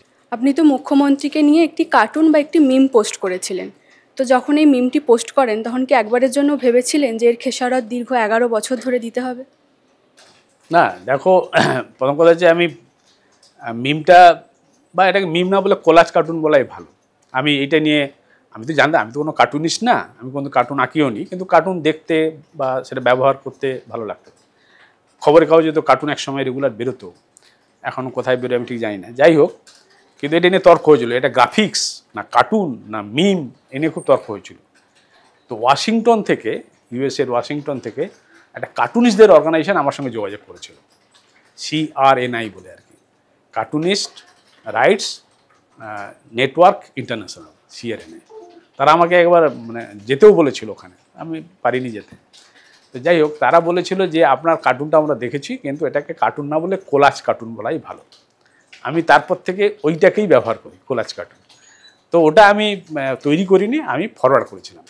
এবং সে, আমি খুব সত্যজিৎ ভক্ত, ভক্ত মানে পা ধরে প্রণাম করার ভক্ত না, বা পা চাটার ভক্ত না, আমি হচ্ছে তার আদর্শটাকে বহন করার জন্য আমি ভক্ত। এবং আমি এই বছর বইমেলাতে একটা বই প্রকাশ করেছি, সেই বইটার নাম হচ্ছে হীরক রাজা ভ্যানিশ। তো যাই হোক, সত্যজিতের সোনার কেল্লার ডায়ালগ ব্যবহার করে এটা তৈরি করা হয়েছিল। সমকালীন রাজনৈতিক বিষয়কে এত ছোট পরিসরে, এত সহজভাবে মানে লোককে বুঝিয়ে দেওয়ার মতো জিনিস মানে ভাবা যায় না, এই জন্য আমি সেটা কি করেছিলাম। কিন্তু 2011 সালে যখন পালা বদল হচ্ছে, তখন আমি আতঙ্কিত ছিলাম যে রাজ্যের সর্বনাশ হয়ে যাবে। আমার আশঙ্কা ছিল রাজ্যের সর্বনাশ হয়ে যাবে। কিন্তু সর্বনাশের ফলে যে আমার উপরে একদিন রাত্রিবেলা আক্রমণ হবে, আমাকে লকআপে ঢুকতে হবে, আমার বিরুদ্ধে 11 বছর ধরে ক্রিমিনাল মামলা চলবে, 11 বছরের ক্রিমিনাল মামলাতেই শেষ হয়নি, তারপরেও ব্যাংসাল কোর্টে মানে হেয়ার স্ট্রিট থানা থেকে আবার ক্রিমিনাল মামলা, তারপরে হরিদেবপুর থানা থেকে আবার ক্রিমিনাল মামলা, পরে মামলার পর মামলা চলছে আর কি। এবং এই সমস্ত মামলা টামলা থেকে এবং তার তথ্য তালাশ করে একটা সিদ্ধান্তে আসা যায় যে বাক স্বাধীনতা হরণ করার জন্য মুখ্যমন্ত্রীর পরিকল্পনা এগুলো হচ্ছে। কলকাতা পুলিশ, যাকে আমরা বলি নাকি কি যেন বলে একটা, স্কটল্যান্ড ইয়ার্ডের সমতুল পুলিশ কলকাতা পুলিশ, তার পূর্ব যাদবপুর থানা কার্টুন কাণ্ডে, তারপরে হেয়ার স্ট্রিট থানা, তারপরে হরিদেবপুর থানা, একবারে মিথ্যে বয়ান দিয়ে, মিথ্যে চার্জশিট দিয়ে বিচার ব্যবস্থাকে প্রভাবিত করে আমার বিরুদ্ধে মামলা চালিয়ে গেছে। আমি কি অপরাধ করেছি? আমাদের দেশের সংবিধান আইন অনুযায়ী কোনো ফৌজদারি অপরাধ আমি করিনি, বুক বাজিয়ে বলতে পারি। কিন্তু আমার বিরুদ্ধে 3-3টে ক্রিমিনাল মামলা হয়েছে। এবং অবাক কাণ্ড যে হরিদেবপুর থানার ওসি চার্জশিটে লিখছে উমেশ মাত্র পলাতক, অ্যাবসকন্ডেড, এবং সে অ্যাবসকন্ডেড চার্জশিট বিচারক পড়ছেন, সেটাকে মান্যতা দিচ্ছেন, দিয়ে তারপরে বলছেন, অর্ডার দিচ্ছেন যে অ্যারেস্ট করে নিয়ে আসো, that is warrant of arrest. তারপরে আমার পাসপোর্ট আটকে গেছে, আমার ছোটো মেয়ে পিএইচডি করতে আমেরিকায় আছে, আমি যেতে পারছি না। এটা তো অভিজ্ঞতা থেকে আমি চিনেছি। ক্রিমিনাল মমতা বন্দ্যোপাধ্যায়, আমি বলবো ক্রিমিনাল, কোল্ড মাইন্ডেড ক্রিমিনাল। এখন একটা শব্দ বেরিয়েছে এসএসসির পরে, যে কোল্ড মাইন্ডেড ক্রিমিনাল, ঠান্ডা মাথায় এনে এইসব কাজ করছে। এবং তার ওটা রাজনৈতিক দর্শন আমি মনে করি। আমি অথচ রাজনীতি বুঝি না, কিন্তু তিনি তো একটা রাজনৈতিক দলের নেত্রী, এবং তিনি তো নির্বাচন কমিশন স্বীকৃত রাজনৈতিক দল করেন, তিনি তো নির্বাচনী ময়দানে ভোট যেভাবে হোক ম্যানেজ করে তো নির্বাচিত হয়ে আসছেন, অতএব তাকে আমরা বলতে পারি এটাই তার রাজনৈতিক দর্শন। এবং এইখানে প্রসঙ্গক্রমে বলি 2015 সালে আমার একটা সৌভাগ্য হয়েছিল ডক্টর অশোক মিত্রর সঙ্গে একবার দেখা করা। আমি অশোক মিত্রকে খুবই শ্রদ্ধা করতাম, তার বইপত্র কিনে পড়তাম, কিন্তু জীবনে কোনো ওনার সঙ্গে আমার দেখা করবো বা কথা বলবো এই স্বপ্নেও ভাবিনি। কারণ উনি যেভাবে থাকেন আমি যেখানে থাকি তার কোনো যোগসূত্র নেই। কিন্তু ওই 2012 সালের আমার উপরে এই ঘটনার পরে আমার একদিন অশোক মিত্রের সঙ্গে দেখা করার ইচ্ছে হয়েছিল। আমি ফোন করেছিলাম, উনি সাদরে আমাকে অ্যাপয়েন্টমেন্ট দিয়েছিলেন। আমি তার বাড়িতে গেছিলাম, উনি আমাকে চা বানিয়ে খাইয়েছিলেন এবং কথা হয়েছিল। সেই কথা প্রসঙ্গে তিনি বলেছিলেন আর কি যে মমতা ব্যানার্জির যে দল, রাজ্যের শাসক দল এখন তৃণমূল কংগ্রেস, এটা যে সমাজের সমস্ত অপরাধীদেরকে নিয়ে একটা রাজনৈতিক দল, এবং দুর্ভাগ্যবশত এই রাজনৈতিক দল মানে নির্বাচন কমিশনের স্বীকৃতি পেয়ে গেছে। আবার শুধু স্বীকৃতি পায়নি, নির্বাচনে পশ্চিমবঙ্গের মানুষ তাকে জয়ের টিকা পরিয়ে দিয়েছে। এবার এই অপরাধীরা যখন একটা দল তৈরি করে ক্ষমতায় চলে গেছে, এবার তারা যেন তেন প্রকারেণ ক্ষমতাকে দখল করে রাখার জন্য সর্বদা চেষ্টা করবে, এবং সেটাই করে চলেছে। উনি 2015 সালের নভেম্বর মাসে বলেছিলেন। 2018 সালের বোধহয় 1 মে তারিখে তিনি প্রয়াত হয়েছেন। তিনি প্রয়াত হওয়ার পরে আমি খবর পেয়ে গেছিলাম আমার শেষ শ্রদ্ধা জানাতে, তার শেষ যাত্রায় আমি অংশগ্রহণ করেছিলাম। কিন্তু তিনি যা কথা বলে গেছিলেন সেটা আমার মনের কথাই ছিল, কিন্তু পরবর্তী সময়ে আমি দেখছি একবারে হুবহু মিলে যাচ্ছে। অর্থাৎ কবিতা থেকে যে অশোক মিত্র মিছিলে এসেছিলেন, আপনি বিজ্ঞান থেকে এখন মিছিলে রয়েছেন, আর এই মিছিলটা কি আক্রান্ত মানুষের মিছিল? হ্যাঁ, ঘটনাচক্রে 2014 সালের 10ই জুলাই তারিখে আমরা যারা এই রাজ্যে 11 সালের ওই মুখ্যমন্ত্রী শপথ নেওয়ার পরে, তথাকথিত মা মাটি মানুষ সরকার তৈরি হওয়ার পরে 2014 সালের মধ্যে অনেকগুলো ঘটনা ঘটে। পার্সির গণধর্ষণ কাণ্ড ঘটে, রায়গঞ্জ ইউনিভার্সিটি কলেজের অধ্যক্ষ দিলীপ দে সরকারকে কলেজের প্রিন্সিপালের চেয়ার থেকে টেনে নিয়ে এসে তৃণমূলীরা তাকে আক্রমণ করে, অম্বিকেশ মহাপাত্রের উপরে আক্রমণ হয়, শিলাদিত্য চৌধুরীকে মুখ্যমন্ত্রী সরাসরি মাওবাদী তকমা দিয়ে তাকে গ্রেপ্তার করে জেলে ঢুকিয়ে দেয়, প্রেসিডেন্সি কলেজের মেধাবী ছাত্রী তানিয়া ভরদ্বাজকে সরাসরি মুখ্যমন্ত্রী আঙুল দিয়ে নির্দেশ করে সিপিএমের দালাল না কী সব বলে টলে ইত্যাদি ইত্যাদি। সুদীপ্ত গুপ্ত খুন হয়ে যায়, আপনার তপন দত্ত খুন হয়ে যায়, তৃণমূল কংগ্রেসের কর্মী ছিলেন বালি জগাছা অঞ্চলে। আপনার কামদুনির প্রথম প্রজন্মের শিক্ষার্থী, আমি নামটা জানি বলছি না, রাজারা ডিগ্রি কলেজের ছাত্রী, ফেরার পথে কলেজ থেকে ফেরার পথে কামদুনি বাস স্ট্যান্ডে তাকে নৃশংসভাবে ধর্ষণ করে খুন করা হয়েছে। হ্যাঁ, এরকম বহু ঘটনা। বরুণ বিশ্বাস, কে সেই বরুণ বিশ্বাস? শুটিয়ার সেই নেতা, যিনি শিক্ষক, মানুষের নেতা, রাজনৈতিক দলের নেতা নয়। বরুণ বিশ্বাসকে আমিও চিনতাম। আমি জানি যে শুটিয়াতে যারা মহিলাদের ধর্ষণ করেছিলেন তখন বাম আমল এবং পরবর্তীকালে তৃণমূল আমলে প্রতিবাদের মুখ ছিল বরুণ বিশ্বাস। 2001 সালে না 2 সাল থেকে সে ওখানে, আমি তাকে চিনতাম না, আমার চেনার কথা না। আমি আমার নিজের জায়গা ছাড়া আমি তার বাইরে কখনো খুব একটা কাজ করি না, ভালো করে যাতে পড়াতে পারি আর আমি যেখানে থাকি সেই জায়গাটা যাতে ভালো থাকে, এই দুটি জায়গা, কর্মস্থান আর বাসস্থানের মধ্যে আমি সীমাবদ্ধ। আমার এর বাইরে কিছু জায়গা ছিল না। আমি বরুণ বিশ্বাসকে চিনতামই না। অকৃত দাঁত, 39 বছর বয়স ছিল এবং গরিব দুঃখী মানুষের দুঃখে তার প্রাণ কাঁপত। বিয়েটা পর্যন্ত করেনি, ঘরবাড়ি করেনি, সমস্ত পোশাক আশাক টাকা পয়সা যা রোজগার করতো তাই দিয়ে দিত। সেই বরুণ বিশ্বাসকে খুন করা হয়েছে। জানি বরুণ বিশ্বাসের মৃত্যুর পর শুটিয়ায় নির্যাতিতাদের একজন আমাকে ব্যক্তিগতভাবে বলেছিলেন যে বরুণ বিশ্বাসকে তারা ঈশ্বর হিসেবে, ভগবান হিসেবে দেখতেন, এবং আমাকে তিনি বলেছিলেন খুব মেঠো ভাষায়, যা বাংলা করলে দাঁড়ায়, আজ ঈশ্বর শহীদ হয়ে গেল। মুখ্যমন্ত্রীর কার্টুন ছবি পোস্ট করাতে 11 বছর ধরে এই আইনি মামলা আপনার বিরুদ্ধে চলতে থাকে। এর মধ্যে নিশ্চয়ই তৃণমূল নেতাদের অনেক হুমকিও পেয়েছেন, কেমনভাবে সামলেছেন নিজেকে? না, হুমকি মানে সরাসরি পাইনি, এটা আমার ক্ষেত্রে একটা বিশেষ বৈশিষ্ট্য আর কি। তার কারণ আছে, তার কারণ আমি জানি যে কেন আর পরে আমাকে হুমকি দেয়নি।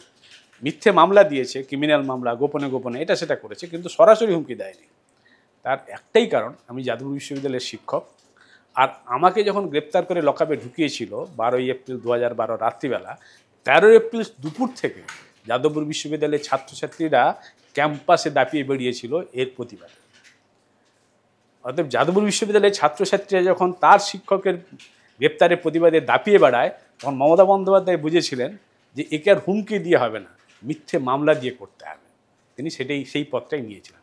সরাসরি আর হুমকি দেওয়া বা টাকার প্রলোভন দিয়ে কিনে নেওয়া সেটা ওই বুদ্ধি মমতা বন্দ্যোপাধ্যায়ের আছে যে কাকে টাকা দিয়ে কেনা যায় আর কাকে টাকা দিয়ে কেনা যায় না, কাকে হুমকি দিলে চটি চানানো যায়, কাকে হুমকি দিলে কাজ হবে না বরং বুমিবেরাং হবে, সেই রাজনীতিটা মমতা বন্দ্যোপাধ্যায় ভালো জানে।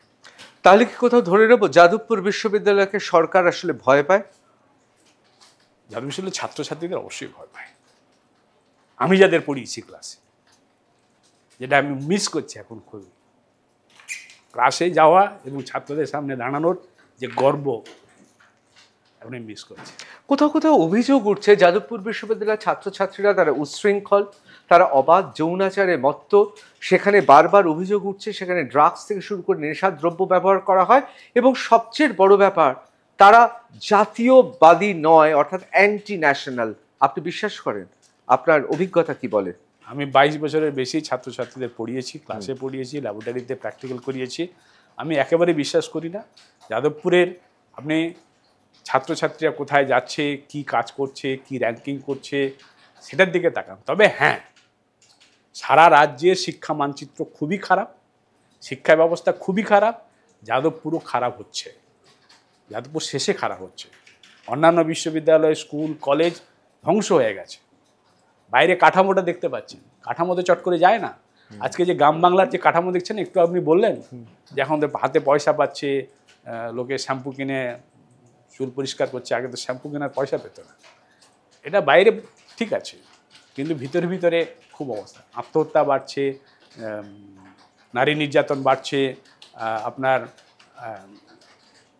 চুরি দুর্নীতি পুরো ছেয়ে গেছে, হ্যাঁ, এবং ভোটের সময় মদ মাংসের ব্যবহার প্রচুর বেড়ে গেছে। আমি গ্রামে যখন যাই, মাঝে মাঝে তো যাই, আমি যখন ছোট ছিলাম আমাকে যারা তখন সঙ্গে নিয়ে কথাটা বলতো, তারা এখন বলে তুমি আর গ্রামে আসনি বাবু, এখন গ্রামে তুমি সন্ধ্যাবেলা বার হতে পারবে না। কেন? সন্ধ্যাবেলা যে কোথা থেকে মদের পেটি আসে আমি বুঝতে পারি না, সব ইয়াং ছেলেরা এখন সেটা নিয়ে বসে পড়ে। এবং তাদেরকে এখন যদি বলি যে এইসব খাচ্ছিস কেন, বলে সরকার তো মদের দোকান খুলে বিক্রি করে, তো সরকার যদি বিক্রি করতে পারে মদের দোকান খুলে, আমরা মদ খেলে দোষ? তার মানে আপনি বলছেন রাজ্যে এখন এমন অবস্থা, শিক্ষা এখন তরল হয়েছে আর মদ এখন সমস্ত জায়গায় একেবারে বান ডেকেছে। একদম, এটা সবাই জানে। আমরা কি সব বাজেটের যারা বিশ্লেষণ করে তারা তো বলে যে বাজেটের বেশিরভাগ টাকা নাকি মদ বিক্রি থেকে আসে, এবং পুজোর সময় বেশি করে আসে, আরও কি মদের দোকান পঞ্চায়েত এলাকায় খোলা হবে। আমি ওগুলো নিয়ে বেশি চর্চা করি না, কিন্তু সাধারণভাবে বুঝতে পারি, এবং আমার গ্রামে গিয়ে আমি তো বুঝতেই পারি। এবং আমার নিজের ভাইপো, আমরা কখনো ভাবিনি আমাদের পরিবারের ভাইপো টাইপোরা এইসব চলে যাবে। আমার ভাইপোর স্ত্রী আমাকে, কাকু তোমার ভাইপোটাকে একটু সামলাও। ভাইপোকে ডেকে বললাম, তুই কী করছিস এসব, আমাদের পরিবারের ছেলে, কি আর করা যায়, সঙ্গদোষ বা যাই বলেন। এখন পরিবেশ যদি কাউকে টানে, একটা বয়সের সময় দিয়ে সব লোকের টান থাকে, হচ্ছে মানে বলবার জায়গা, কারণ এটা একবারে তৃণমূল থেকে মদত দিয়ে এইগুলো করানো হচ্ছে। বলো না মদের পেটি কোথা থেকে আসে আমরা জানতে পারি না, কিন্তু সন্ধ্যাবেলা চলে আসে। ক্লাবে টাইবে মোচ্ছব হয়, যে ক্লাব কালচার এখন নতুন একটা চালু হয়েছে না, সেটা কি কোথাও বাকি থাকছে নাকি? শুধু শহর কেন্দ্রিক ক্লাবে হচ্ছে নাকি, গ্রাম কেন্দ্রিক ক্লাবে হয় না? কত ক্লাবে মানে মানে অত্যাচার হয় তার উদাহরণ আছে। আপনার উত্তর চব্বিশ পরগনার বিষপুর থানায় আমি খবর পেয়ে গেছিলাম আমাদের বাড়িতে, ওখানে একটা ক্লাবে সন্ধ্যাবেলা মদ খাচ্ছিল, তার সামনে দিয়ে মেয়েরা যাচ্ছিল, টিটকিরি করছিল, একজন প্রতিবাদ করছিল, যে প্রতিবাদ করছিল তাকে পিটিয়ে মেরে দিয়েছে। তার নাম সঞ্জয় দাস। ক্লাবে বসে মদ খাচ্ছিল, সামনে দিয়ে মহিলারা যাচ্ছিল, কিছু টিটকিরি করেছিল, ও প্রতিবাদ করতে গেছিল, তাকে পিটিয়ে মেরে দিয়েছে Sanjay Das. Gauridevi Institute of Medical Sciences and Hospital, GT Road, Rajpath, Durgapur. Best place to study. For contact us, call 7797662222, 9775696237. একদিকে দাগিরা সমাজে ঘুরে বেড়াচ্ছে, অন্যদিকে সাধারণ মানুষেরা কারাগারের অন্তরালে। এই বিষয়ে আপনার কি মতামত? হ্যাঁ, রাজ্য প্রশাসন এখন যেভাবে চলছে, তথাকথিত মা-মাটি মানুষ সরকারের যে প্রশাসন, এটা ঠিকই যে যারা মাঝে মাঝে আমরা শুনি না, এখানে বোমা বিস্ফোরণ হচ্ছে, ওখানে বোমা বন্দুক পিস্তলের ব্যবহার হচ্ছে, মানে এটা ঘটনা যে শাসক দলের সঙ্গে যারা যুক্ত হয়ে আছে এবং এখন শাসক দলের একবারে অ্যাক্টিভিস্ট আর কি, তারা সবাই অপরাধী, এবং সেই অপরাধীরাই এখন রাজত্ব চালাচ্ছে এবং পুলিশ প্রশাসন তাকে শেল্টার দিচ্ছে, তাদেরকে নিরাপত্তা দিচ্ছে ইত্যাদি ইত্যাদি। আর সাধারণ মানুষ যারা প্রতিবাদ করতে চাইবে তাদের উপর আঘাত নেমে আসছে নানানভাবে। এইটা চালু হয়ে গেছে অনেক দিন ধরে, এই নিয়ে কোনো সন্দেহ নেই। তার জন্য যেখানেই প্রতিবাদ হচ্ছে সেখানেই খুন হয়ে যাচ্ছে বা তাদেরকে মিথ্যা মামলা ফাঁসিয়ে দেওয়া হচ্ছে। এরকম অসংখ্য উদাহরণ আছে, আমি উদাহরণ একের পর এক বলে দিতে পারি। পাড়ুয়ে খুন হয়েছিল, কি বলে, সাগর ঘোষ খুন হয়েছিল, মহিদুল ইসলাম মিদ্দা খুন হয়ে গেছে, আনিস খান খুন হয়ে গেছে। হ্যাঁ, এই খুনের পিছনে আর আনিস খানকে তো পুলিশ পাঠিয়েই খুন করা হয়েছে রাত্রিবেলা। এবং সরকার একটা জিনিস, এই যে অভয়াকে তো খুন করা হয়েছে। আমি অভয়ের মা বাবার সঙ্গে একাধিকবার কথা বলেছি, বা যা ঘটনা পরম্পরা জুনিয়র ডক্টরস ফোরাম থেকে যে সকল আন্দোলন করেছে আমি একাধিকবার ওদের সঙ্গে গেছি, কথা বলেছি। একটা সাধারণ বুদ্ধি দিয়ে বিশ্লেষণ করলেই পরিষ্কার বেরিয়ে যাবে যে একটা সরকারি চিকিৎসালয় বা হাসপাতাল মানে কি 24 ঘন্টা পরিষেবা দেওয়ার জন্য একটা জরুরি পরিষেবা দেওয়ার একটা জায়গা। সেখানে 24 ঘন্টা পুলিশ বেষ্টনী থাকে, পুলিশের নিরাপত্তা বেষ্টনী থাকে, ওখানে 24 ঘন্টা সিসিটিভি নজরদারি ক্যামেরা থাকে। তার মধ্যে একটা কর্মরত তরুণী পড়ুয়া চিকিৎসক খুন হয়ে গেল আর কেউ কিছু জানলো না, হয়। তারপরে যা ঘটনাগুলো এসছে পরপর সেগুলো আমি আর বলতে চাই না, কিন্তু এটা খুব পরিষ্কার যে এটা প্রাতিষ্ঠানিক হত্যাকাণ্ড, দুর্নীতি। এবং এটাও বেরিয়ে এসে যে MBBS পরীক্ষায় যদি অনার্স পেতে হয় তাহলে টাকা দিতে হবে, টাকা দিলে পরীক্ষা না দিয়ে হয়ে যাবে, যেটা SSC পরীক্ষার ক্ষেত্রে হয়েছে। এবং SSC পরীক্ষায় যে দুর্নীতি প্রাতিষ্ঠানিক হয়েছে, সেই প্রাতিষ্ঠানিক দুর্নীতির অনেকগুলো স্তর আছে। প্রথমে হয়েছিল তুমি পরীক্ষায় বসছো, আচ্ছা বসো, কিন্তু টাকাটা দাও তাহলেই তুমি ইন্টারভিউটা পাবে। তারপর দেখা গেলো ইন্টারভিউ হয়ে গেছে, প্যানেল বেরিয়ে গেছে, তারপরে তুমি চাকরি যাও, ও ঠিক আছে তোমার ওয়েটিং লিস্টে আছে, আচ্ছা ওয়েটিং লিস্টে হলেও তুমি চাকরি পেয়ে যাবে। ও তুমি ওয়েটিং লিস্টেও নেই, আচ্ছা ঠিক আছে তাহলে এই পরিমাণ দাও তাহলেও হয়ে যাবে। ও তোমার একবারে মানে তুমি মেধা তালিকাতেই নেই, না ঠিক আছে তুমি দাও হয়ে যাবে। না আমি তো পরীক্ষাই দিইনি, আচ্ছা পরীক্ষায়ও দাওনি, আচ্ছা দাও আমি করে দিচ্ছি। এবারে মধ্যশিক্ষা পর্ষদের কাছে সুপারিশ করবে SSC সুপারিশ করছে না, মধ্যশিক্ষা পর্ষদ অ্যাপয়েন্টমেন্ট দিয়ে দিচ্ছে। কি হয়নি এখানে? আমি একটা ঘটনা বলতে পারি, নাম তো আমি বলতে পারবো না। 2014 কি 15 সালের ঘটনা। দক্ষিণ 24 পরগনার মগরাহাট অঞ্চলের একজন স্কুল শিক্ষয়িত্রী আমাকে ফোন করেছে, আননোন নাম্বার, আমি তো চিনি না, পরিচয় দিল, বললো আপনার সঙ্গে দেখা করে কিছু কথা বলতে চাই। আমি তাহলে যাদব ইউনিভার্সিটিতে আসুন, আমি তো যাদব ইউনিভার্সিটি মাস্টারমশাই, আমার একটা বসার ঘর আছে, কথা বলা যেতে পারে। উনি একদিন এলেন, এসে বলছেন যে আমাদের ওটা মগরাহাট পশ্চিম বিধানসভা এলাকার মধ্যে, ওখানকার তৃণমূলের MLA কাম মন্ত্রী হেডমাস্টারমশাইকে ফোন করে বলে দিলেন যে আমি 2জন ছেলেকে পাঠাচ্ছি, আপনি অ্যাটেন্ডেন্স রেজিস্টারে তাদের নামগুলো তুলে দেবেন আর রুটিনে কিছু ক্লাস দিয়ে দেবেন। এবং হেডমাস্টারমশাই সেই মধ্যেই কাজটা করলেন, এবং সেই 2জন রেগুলার আসে, অ্যাটেন্ডেন্সে সই করে, তাদের রুটিনে ক্লাস দেওয়া হয়, যে ক্লাস নেয়, স্টাফ রুমে বসে, বাড়ি চলে যায়। আমি আপনাদের অসুবিধাটা কী? বলে এটা তো স্কুল সার্ভিস কমিশনের থ্রু দিয়ে আসার কথা, কোনো স্কুল সার্ভিস কমিশনের অ্যাপয়েন্টমেন্ট লেটার নিয়ে এসছে তা নয়, শুধু ওভার ফোন জয়েনিং। আমি মায়নাও পাচ্ছে। কী করে মায়না পাচ্ছে? বলে না পাচ্ছে। আমি শুনে অবাক হয়ে গেলাম, আমি এটা কোনো হতে পারে? সভ্য সমাজে এটা হতে পারে? আমি তো বিশ্বাস করি। আমি মার খেয়েছি, মমতার রাজত্বে কী হতে পারে না হতে আমার খানিকটা ধারণা আছে, কিন্তু তা সত্ত্বেও এতটা। আমি বললাম আপনি কি এটা আমার কাছে বলতে এলেন কেন? বলে আমাদের স্কুলের মাস্টারমশাইদের মধ্যে আলোচনা হয়েছে, আমরা তো সাহস করে কথাটা কাউকে বলতে পারছি না, প্রতিবাদ করার জন্য যেটুকু সাহস। স্কুলের মাস্টার তারা ওই দুর্নীতির মাধ্যমে চাকরি পেয়েছে তা নয়, আগে থেকে তারা চাকরি করছে, সাহস করে বলতে পারছে না। সাহস যাতে আমাকে দিলে যদি কিছু প্রতিবাদ হয়, প্রতিবাদটা তার করার ইচ্ছা আছে, কিন্তু তার প্রতিবাদ করবার সাহসটা নেই। আমাকে দিয়ে চাইছে যে ওই একটা সাহসী লোক আছে, ওই বোধহয় পারবে।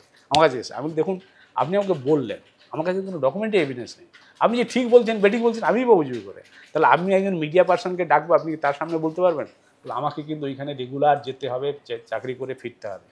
আপনি কিভাবে আমাকে এই কথাটা বলছেন? আমি বুঝি সমস্যাটা। আপনাদের মনে নেই ভাঙড় কলেজের অধ্যাপিকা দেবযানী দে সরকার, আমি নাম বলছি, তাকে জগ ছুঁড়ে মেরেছিল তাজা ছেলে তৃণমূলের আরাবুল ইসলাম, তারপরে সেই দেবযানী দে সরকার কলকাতায় থাকে, কলকাতা থেকে রেগুলার যাতায়াত করতো, এখনও করে। আমি একদিন বলছিলাম আসুন আমাদের প্রতিবাদী মঞ্চে, বললো মেশবাবু আপনার সব প্রতিবাদের সঙ্গে আমি আছি, কিন্তু আমাকে তো সেই কলেজে রেগুলার যেতে হবে, সেই ভাঙড় অঞ্চলে যেতে হবে, আবার বাড়ি ফিরতে হবে। এত সন্ত্রস্ত করে দিয়েছে মমতা ব্যানার্জি, 100% সাকসেসফুল। একবারে চিফ সেক্রেটারি থেকে শুরু করে, ডিজি থেকে শুরু করে, পুলিশ কমিশনার থেকে শুরু করে, হেডমাস্টার, প্রিন্সিপাল, যেখানে যা অ্যাডমিনিস্ট্রেশনের মাথায় বসেছে, এবং সাধারণ মানুষকে এমন ভয় ভীত সন্ত্রস্ত করে দিয়েছে, বলে আগে নিজে বাঁচি বাবা, তারপরে পরে প্রতিবাদ হবে, পরে অন্যায়ের প্রতিবাদ হবে। এটা চলছে সবটাই। তার মধ্যে গুটিকতক লোক চেষ্টা করছে, আস্তে আস্তে সেইটা বাড়ছে। মানুষের যখন দেওয়ালে পিঠ থেকে যায়, তখন যেমন এই যে যারা এসএসসিতে যারা বঞ্চিত হয়েছে, একটা অংশ তো বঞ্চিত হয়ে রাস্তায় বসে আছে আগে থেকেই, তারা নিয়োগপত্রই পায়নি। পরে যারা নিয়োগপত্র পেয়েছিল তাদের মধ্যে আবার ডিভিশন একটা হচ্ছে, এরা যোগ্য শিক্ষক অধিকার মঞ্চ, ওরা অযোগ্য, এইসব ভাগ হয়েছিল। যোগ্যদের মধ্যে আবার কে নাকি অযোগ্য আছে, এই যে ব্যাপারটা আর কি। এখন যারা একসময় ভাবছিল যে মমতা বন্দ্যোপাধ্যায় আমাদেরকে বাঁচাবে, যখন এই দেবংশু বসাকের বেঞ্চ থেকে রায়টা বেরিয়েছিল, বলুন আমি কারোর চাকরি যেতে দেবো না, অযোগ্যদেরও চাকরি বাঁচাবো, যোগ্যেরও চাকরি বাঁচাবো, তখন তো অনেকে সেটা ভাবছিল হয়তো হবে হবে। কিন্তু এখন দেখছি যে তাতেও যখন চলে যাচ্ছে, দেওয়ালে পিঠ থেকে যায়, এখন অনেকে মুখে বলছে যে এই সব কিছুর পিছনে দায়ী মুখ্যমন্ত্রী মমতা বন্দ্যোপাধ্যায়। অর্থাৎ তার মুখে প্রতিবাদের ভাষাটা এতদিন এসে, তার মনে হয়তো প্রতিবাদটা ছিল, এতদিন মুখে বলতে পারছিল না, কারণ আমি যদি মুখে বলি তাহলে আমার চাকরিটা তো বাঁচবে না। এখন যখন চাকরিটা যখন চলে গেল, আর সব যখন চলে গেছে, এবার প্রতিবাদটা করতে হবে। অর্থাৎ আমাদের যে সংবিধান, তার যে যুক্তরাষ্ট্র কাঠামো, কেন্দ্র সরকার, রাজ্য সরকার, এবং সংবিধানের বিচ্যুতি করলে, আইনের শাসন ভেঙে পড়লে যেখানে ব্যবস্থা নেওয়ার দায়িত্ব কাদের? সংবিধানের যারা কাস্টোডিয়ান, এক ক্ষেত্রে রাজ্যপাল, এক ক্ষেত্রে রাষ্ট্রপতি, প্রধান বিচারপতি ইত্যাদি, তারা যখন নিশ্চুপ হয়ে যায় এবং কোর্টের মাধ্যমে যখন বিচার না পাওয়া যায়, তখন রাস্তায় নেমে প্রতিবাদ করা ছাড়া আর বিকল্প নেই। এবং আমাদের রাজ্যে এখন সেটাই, কিন্তু প্রতিবাদ করতে গেলেও ভয় আছে, হুমকি আছে, মানুষের মধ্যে সে ভয় এখনও কাজ করছে। কিন্তু ভয় ভেঙে যেমন একবার বেরিয়েছিল অভয়ার ক্ষেত্রে, সব ভয় ভেঙে সবাই বেরিয়ে পড়েছিল রাত্রিবেলা, কেউ কাউকে ডাকেনি, যে যার মতো করে বেরিয়েছিল, বলে একটা আমাদের প্রতিবাদ করতেই হবে, নিজের ঘরের মেয়ে চলে গেছে। আপনি অভয়ার কাণ্ড বলছিলেন, কিন্তু এখানে আমার একটা প্রশ্ন রয়েছে। যদি সত্যি যে শাসক তার দুর্নীতির বিরুদ্ধে লড়াই করতে হয়, তাহলে যারা বামপন্থী তারা অভয়ার আন্দোলনটাকে কুক্ষিগত করে রাখলো না, তারা ভারতীয় জনতা পার্টির কোনো নেতাকে ঢুকতে দিল না। কোথাও মনে হয় না যে বামপন্থীদের এই যে এক শত্রু না করে এতগুলো শত্রু করা আসলে রণক্ষেত্রে ভুল হচ্ছে? দেখুন, যেটা বামপন্থীদের সম্পর্কে আমি যেটুকু জানি, যে তাদের কাছে বিজেপি প্রধান শত্রু বলে আমি জানি, এবং তাদের বিশ্লেষণ যেটা, যে বিজেপি পশ্চিমবঙ্গে তৃণমূলকে আনা এবং তাকে প্রতিপালন করা, তাকে বড় হতে দেওয়া, তাকে ক্ষমতায় থাকতে দেওয়া, এবং যাতে ক্ষমতায় থাকতে পারে, তাকে কেউ হারাতে না পারে তার চেষ্টা করা, এটা নাকি সবটাই বিজেপি থেকেই করা হচ্ছে, এরকম একটা বামপন্থীদের একটা বিশ্লেষণ আছে বা ব্যাখ্যা আছে। যাই হোক, তবে আমি একজন বিজ্ঞানের শিক্ষক হিসাবে আমি দেখতে পাচ্ছি যে এর মধ্যে কিছু সারবত্তা আছে। প্রথম কথা হচ্ছে, বিজেপি যে রাজনীতিটা করে, আরএসএসের রাজনীতি, সেটা আমি একজন বিজ্ঞানের শিক্ষক হিসাবে মানবতার দৃষ্টিভঙ্গি থেকে আমি কখনো মানতে পারি না। এবং আমাদের দেশের যে সংবিধান তৈরি হয়েছে, সেই সংবিধান তৈরির যে ইতিহাস, স্বাধীনতা আন্দোলনের সঙ্গে সঙ্গে সংবিধানের যে মধ্যে কী আসবে কী না আসবে এসব ঠিক করে যেটা তৈরি হয়েছে, তাতে ধর্মনিরপেক্ষ রাষ্ট্র, এবং সেটা এই অখণ্ড ভারতবর্ষের জন্য এটা অত্যন্ত প্রয়োজন, এবং সেখানে রাজনীতির সঙ্গে ধর্মের কোনো জায়গায় থাকা উচিত না। অর্থাৎ সেই জায়গায় দাঁড়িয়ে বিজেপি অবশ্যই, আমি মনে করি যে ধর্মের নামে ওরা রাজনীতি করে, মানুষে মানুষে বিভেদ তৈরি করে, ওটা সংবিধান বিরোধী কাজ তারা করছে। কিন্তু কোথাও আপনার মনে হয় না যে ধরুন প্যালেস্টাইনে যারা ইসরায়েলের সঙ্গে লড়ছে, আরও স্পষ্টভাবে বলতে গেলে হামাস, তাদেরকে বিপ্লবী বলা, এবং বাংলাদেশে যখন হিন্দু বাঙালি তাদেরকে বিভিন্নভাবে নির্যাতন করা হচ্ছে, খুন করা হচ্ছে, ধর্ষণ করা হচ্ছে, সেই সময় দাঁড়িয়ে পশ্চিম বাংলায় বাঙালি হিন্দু, মধ্যবিত্ত বাঙালিকে বাঁচানোর জন্য একটা শক্তির প্রয়োজন। মানুষকে বাঁচানোর জন্য শক্তি, যারা হিন্দু সাম্প্রদায়িকতা বা মুসলিম সাম্প্রদায়িকতা করছে, উভয়ই ক্ষতিকর, উভয়ই ক্ষতিকর। মৌলবাদী সে হিন্দু হোক আর মুসলিম হোক, উভয়ই ক্ষতিকর। আমরা যারা সাধারণ জীবনযাপন করি আমরা জানি যে প্রত্যেকের সঙ্গে প্রত্যেকের আমাদের প্রয়োজন আছে, এবং মানুষ হিসেবে আমার প্রতিবেশী হিসাবে আমার প্রয়োজন আছে। সেখানে এইসব ধর্মের ভাগ দেখে করা জন্য যারা এগুলো করছে তারা বিশেষ উদ্দেশ্যেই করছে, এবং সেটা নিশ্চয়ই মানে ভালো উদ্দেশ্যে নয় আর কি। এর বেশি আমি বলতে না, এটা সবসময় নিন্দা করা উচিত। আমি এখানে আমার যে প্রশ্নটা এই মুহূর্তে আসছে, যে শাসকের বিরুদ্ধে আপনার লড়াই ধর্মের প্রশ্নে, এবং তার সঙ্গে সঙ্গে ধরে রাখুন অন্যান্য যে মতবাদগুলো আছে, কারণ আপনি তো বামপন্থা মতবাদে বিশ্বাস করেন, মনে হচ্ছে না আপনাকে ব্যক্তিগত স্তরে যারা আক্রমণ করেছে তাদেরকে শত্রু না ভেবে এই যে থিওরিটিক্যাল বা তাত্ত্বিকভাবে আরও একটা শত্রু, সেই শত্রুকে আটকানোর চেষ্টা করছেন, এটা কেন? এটা কি ভারতবর্ষের গড়ে ওঠার বৈচিত্র্যের মধ্যে ঐক্যর যে মহান এবং গোটা বিশ্বকে কুটুম মনে করার সেই আদর্শে? একদম একদম তাই। এবং আমি পশ্চিমবঙ্গে যদি আবার ফিরে আসি, ন্যাশনাল পার্সপেক্টিভ থেকে যদি পশ্চিমবঙ্গে ফিরে আসি, পশ্চিমবঙ্গে 1980 সালে বিজেপি তৈরি হয়েছে। 1998 সাল অবধি বিজেপি পশ্চিমবঙ্গে কিন্তু খাতা খুলতে পারেনি, হয় বামফ্রন্ট না হলে কংগ্রেস, এদের মধ্যেই বিধানসভায় লোকসভায় ইত্যাদি ছিল। কিন্তু 98 সালে কংগ্রেস ভেঙে তৃণমূল কংগ্রেস তৈরি হলো, এবং যেদিন তৃণমূল কংগ্রেস তৈরি হলো মমতা বন্দ্যোপাধ্যায়ের নেতৃত্বে, সেদিন মমতা বন্দ্যোপাধ্যায় ঘোষণা করলেন যে বিজেপি অচ্ছুত নয়। অর্থাৎ পশ্চিমবঙ্গের বাংলার সংস্কৃতিতে কেউ এই সাম্প্রদায়িক রাজনৈতিক দলের সঙ্গে জোট বাঁধতে কেউ চাইছিল না, না কংগ্রেস না বাম। ওই প্রথম বললো যে না, বিজেপি অচ্ছুত নয়। এবং শুধু তাই নয়, 98 সালে যে লোকসভা নির্বাচন হয়েছিল তার সঙ্গে বিজেপির সঙ্গে আসন সমঝোতা করে লড়েছিল। অবশ্য বিরোধী যুক্তি একটা রয়েছে, 1988 সালে জ্যোতি বসু, অটল বিহারী বাজপেয়ী সেই সময় হাত তুলে দাঁড়িয়ে আছেন কংগ্রেসের বিরুদ্ধে। আবার তপন শিকদারের জেতার পেছনে অনেকে বলেন যে তৎকালীন সিপিএমের অন্তর্দ্বন্দ্ব, অমিতাভ নন্দী গোষ্ঠী এবং সুভাষ চক্রবর্তী গোষ্ঠীদ্বন্দ্ব তার জেতার একটা কারণ। যাই হোক, আমি অতীতে যাচ্ছি না, কিন্তু আমি আবার বর্তমান প্রসঙ্গে ফিরে আসি। কোথাও এই মুহূর্তে দাঁড়িয়ে একজন শিক্ষাবিদ হিসেবে, প্রাক্তন অবসরপ্রাপ্ত অধ্যাপক হিসেবে, একজন অবশ্যই লেখক হিসেবে, কারণ একের পর এক বই আপনার বেরোচ্ছে, মানুষও পড়ছে, এমন কিছু না। কোথাও কি আপনার নিজেকে এখন মনে হয় যে এই মুহূর্তে অবসর সময়টা আপনি পুরোপুরি নিয়োজিত করেছেন আক্রান্তদের বিরুদ্ধে প্রতিবাদের স্বর হিসেবে গর্জে ওঠার জন্য? না, 2014 সাল থেকে আমি আক্রান্ত মানুষদের জড়ো করে আক্রান্ত আমরা মঞ্চ করেছি, এবং মঞ্চ করে যেখানেই অন্যায় অত্যাচার অবিচার হয়েছে সেখানে প্রতিবাদ করার জন্য চেষ্টাটা করেছি। আর আক্রান্ত মানুষদের সংঘবদ্ধ করে প্রতিবাদটা জারি রাখার সাহসটা দেওয়ার চেষ্টা করেছি। আমি মনে করি আমরা এই কয়েকজন আক্রান্ত মানুষ জড়ো হয়ে এই ধরনের পরিবর্তন আমরা পারবো না, কিন্তু প্রতিবাদটা জারি রাখাটা খুব জরুরি। বিকাশ ভট্টাচার্য, যিনি রাজ্যসভায় সিপিআইএমের এমপি, সাংসদ, এবং অবশ্যই তিনি অত্যন্ত একজন নামী আইনজীবীও বটে, তাকে আইসোলেট করে দেওয়ার কথা বলা হচ্ছে, মানে সমাজে তাকে একঘরে করে দেওয়ার কথা বলা হচ্ছে। আপনি দেখছেন এ বিষয়ে আপনার মত কি? এখন দেখুন, এইটা বলছেন কে?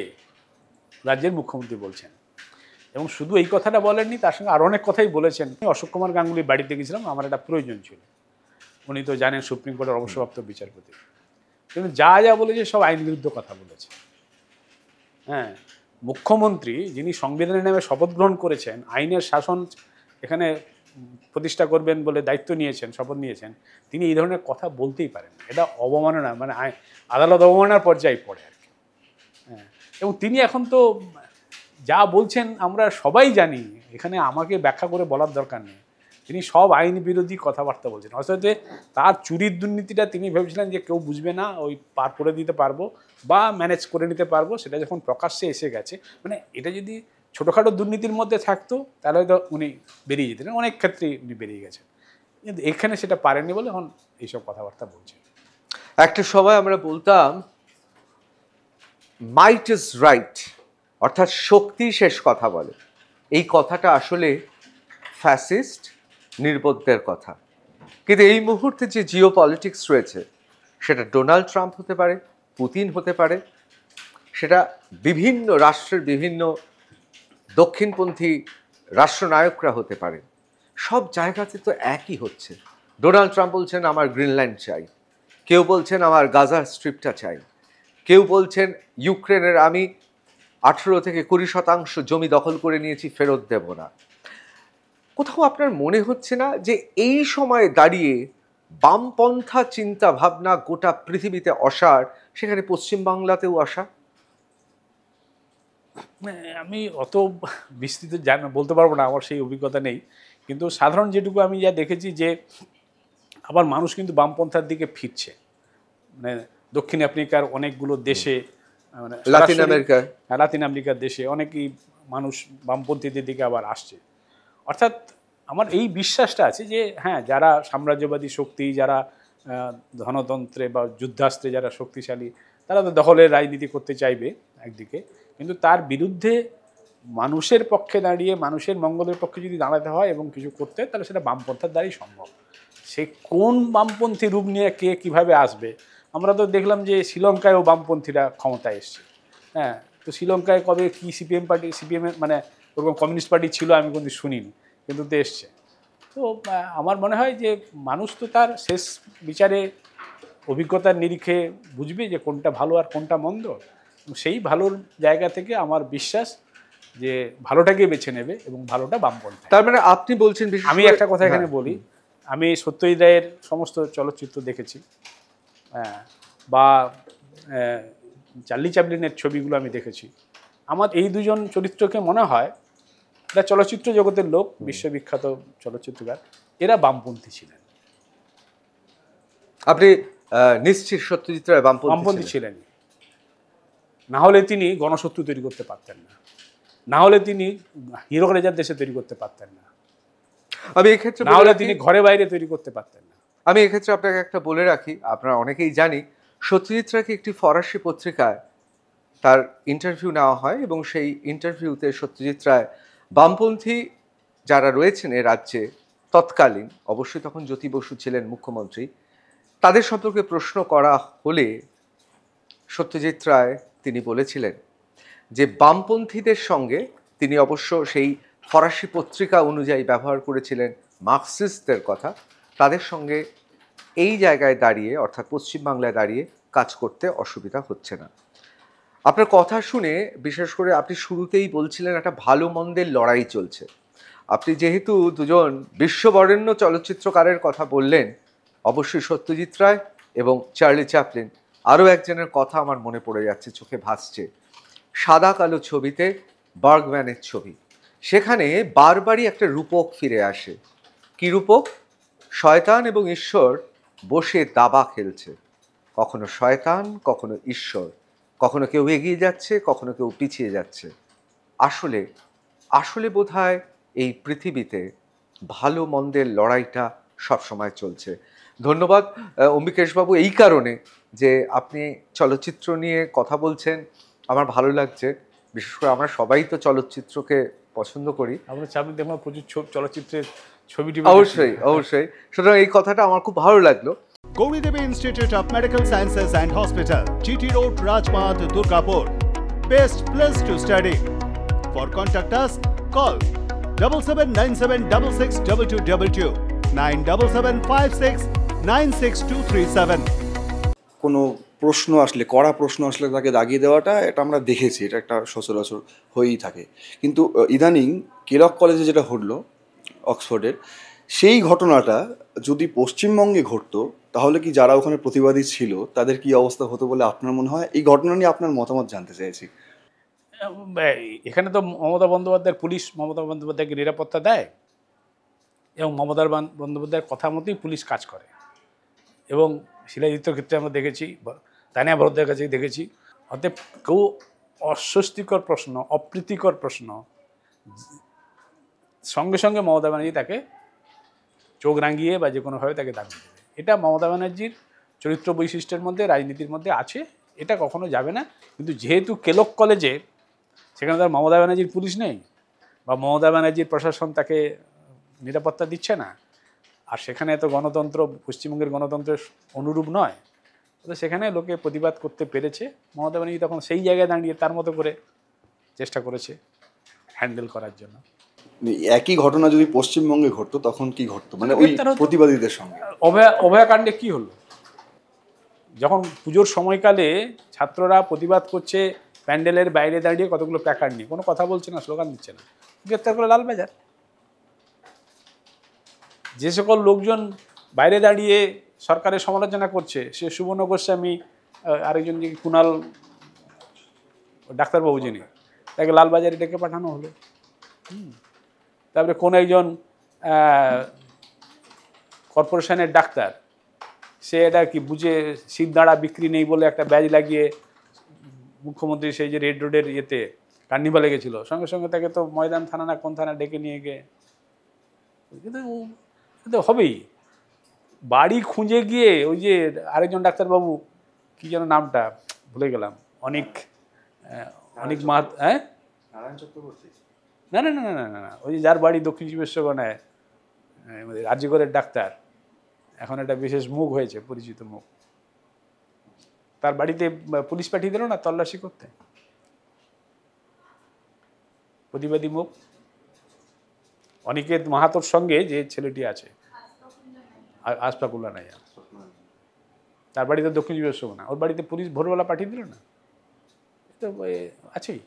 মমতা ব্যানার্জি পুলিশ তো সবসময় একবারে 2011 সালে নির্বাচিত হওয়ার পর থেকে একবারে পলিটিক্যাল এজেন্ডা, যে কোথাও কোনো বিরোধী স্বর তুলতে দেওয়া যাবে না, কোনো বিরোধীদের সংগঠন করতে দেওয়া যাবে না। হ্যাঁ, কিন্তু সেটা প্রথমে যতটা আক্রমণাত্মকভাবে করছিল, তার কৌশল বদলে দিয়েছে, কৌশল বদলাচ্ছে, কিন্তু আক্রমণ আছে। এসএসসিতে প্রায় 26,000 চাকরি বাতিল, যেখানে যোগ্য অযোগ্য কিছুই দেখা হলো না। কোথাও কি আপনার মনে হয় যে যোগ্য এবং অযোগ্য গুলিয়ে দেওয়া হলো? হ্যাঁ, অবশ্যই গুলিয়ে দেওয়া হয়েছে, এবং হাইকোর্ট, সুপ্রিম কোর্ট এবং সবাই চেয়েছে, আমরা সাধারণ মানুষও চেয়েছিলাম যে 26,000 সবাই অযোগ্য, সবাই টাকা দিয়ে ব্ল্যাঙ্ক ওয়েমার্কশিট দিয়ে চাকরি পেয়েছে, আমরা একটু বিশ্বাস করি না। কিছু যোগ্য নিশ্চিত আছে, এবং সেই বাছাইয়ের কাজটা তো এসএসসি করেছে প্রাথমিকভাবে। তো এসএসসিরই উচিত ছিল তথ্য প্রমাণ দিয়ে যে এরা যোগ্য, বাকিরা অযোগ্য, তাহলে যোগ্যতা তার সম্মানটা পেত, যোগ্যতার একটা মানে সমাজে তার যে প্রয়োজন আছে সেটা প্রমাণিত হতো। কিন্তু মমতা ব্যানার্জি তা চায় না। মমতা ব্যানার্জি না চাইলে তার ক্যাবিনেট চাইবে না, তার ক্যাবিনেট না চাইলে তার শিক্ষামন্ত্রী চাইবে না, শিক্ষামন্ত্রী না চাইলে তার অধস্তন এসএসসি, মধ্যশিক্ষা পর্ষদ চাইবে না। এবং সেই জন্যই হাইকোর্ট, সুপ্রিম কোর্ট বারবার বলা সত্ত্বে যে আপনারা তথ্য প্রমাণ সহ দেখিয়ে দিন এরা যোগ্য, আর যাদের তথ্য প্রমাণ নেই বাকিরা অযোগ্য, আমরা তাদেরকে বাতিল করে দেবো। তাহলে সবাই ভাবতো যে বিচারালয়ে বিচারটা ঠিক হয়েছে। এই জন্য মমতা ব্যানার্জির একটা সুযোগ হয়ে গেছে।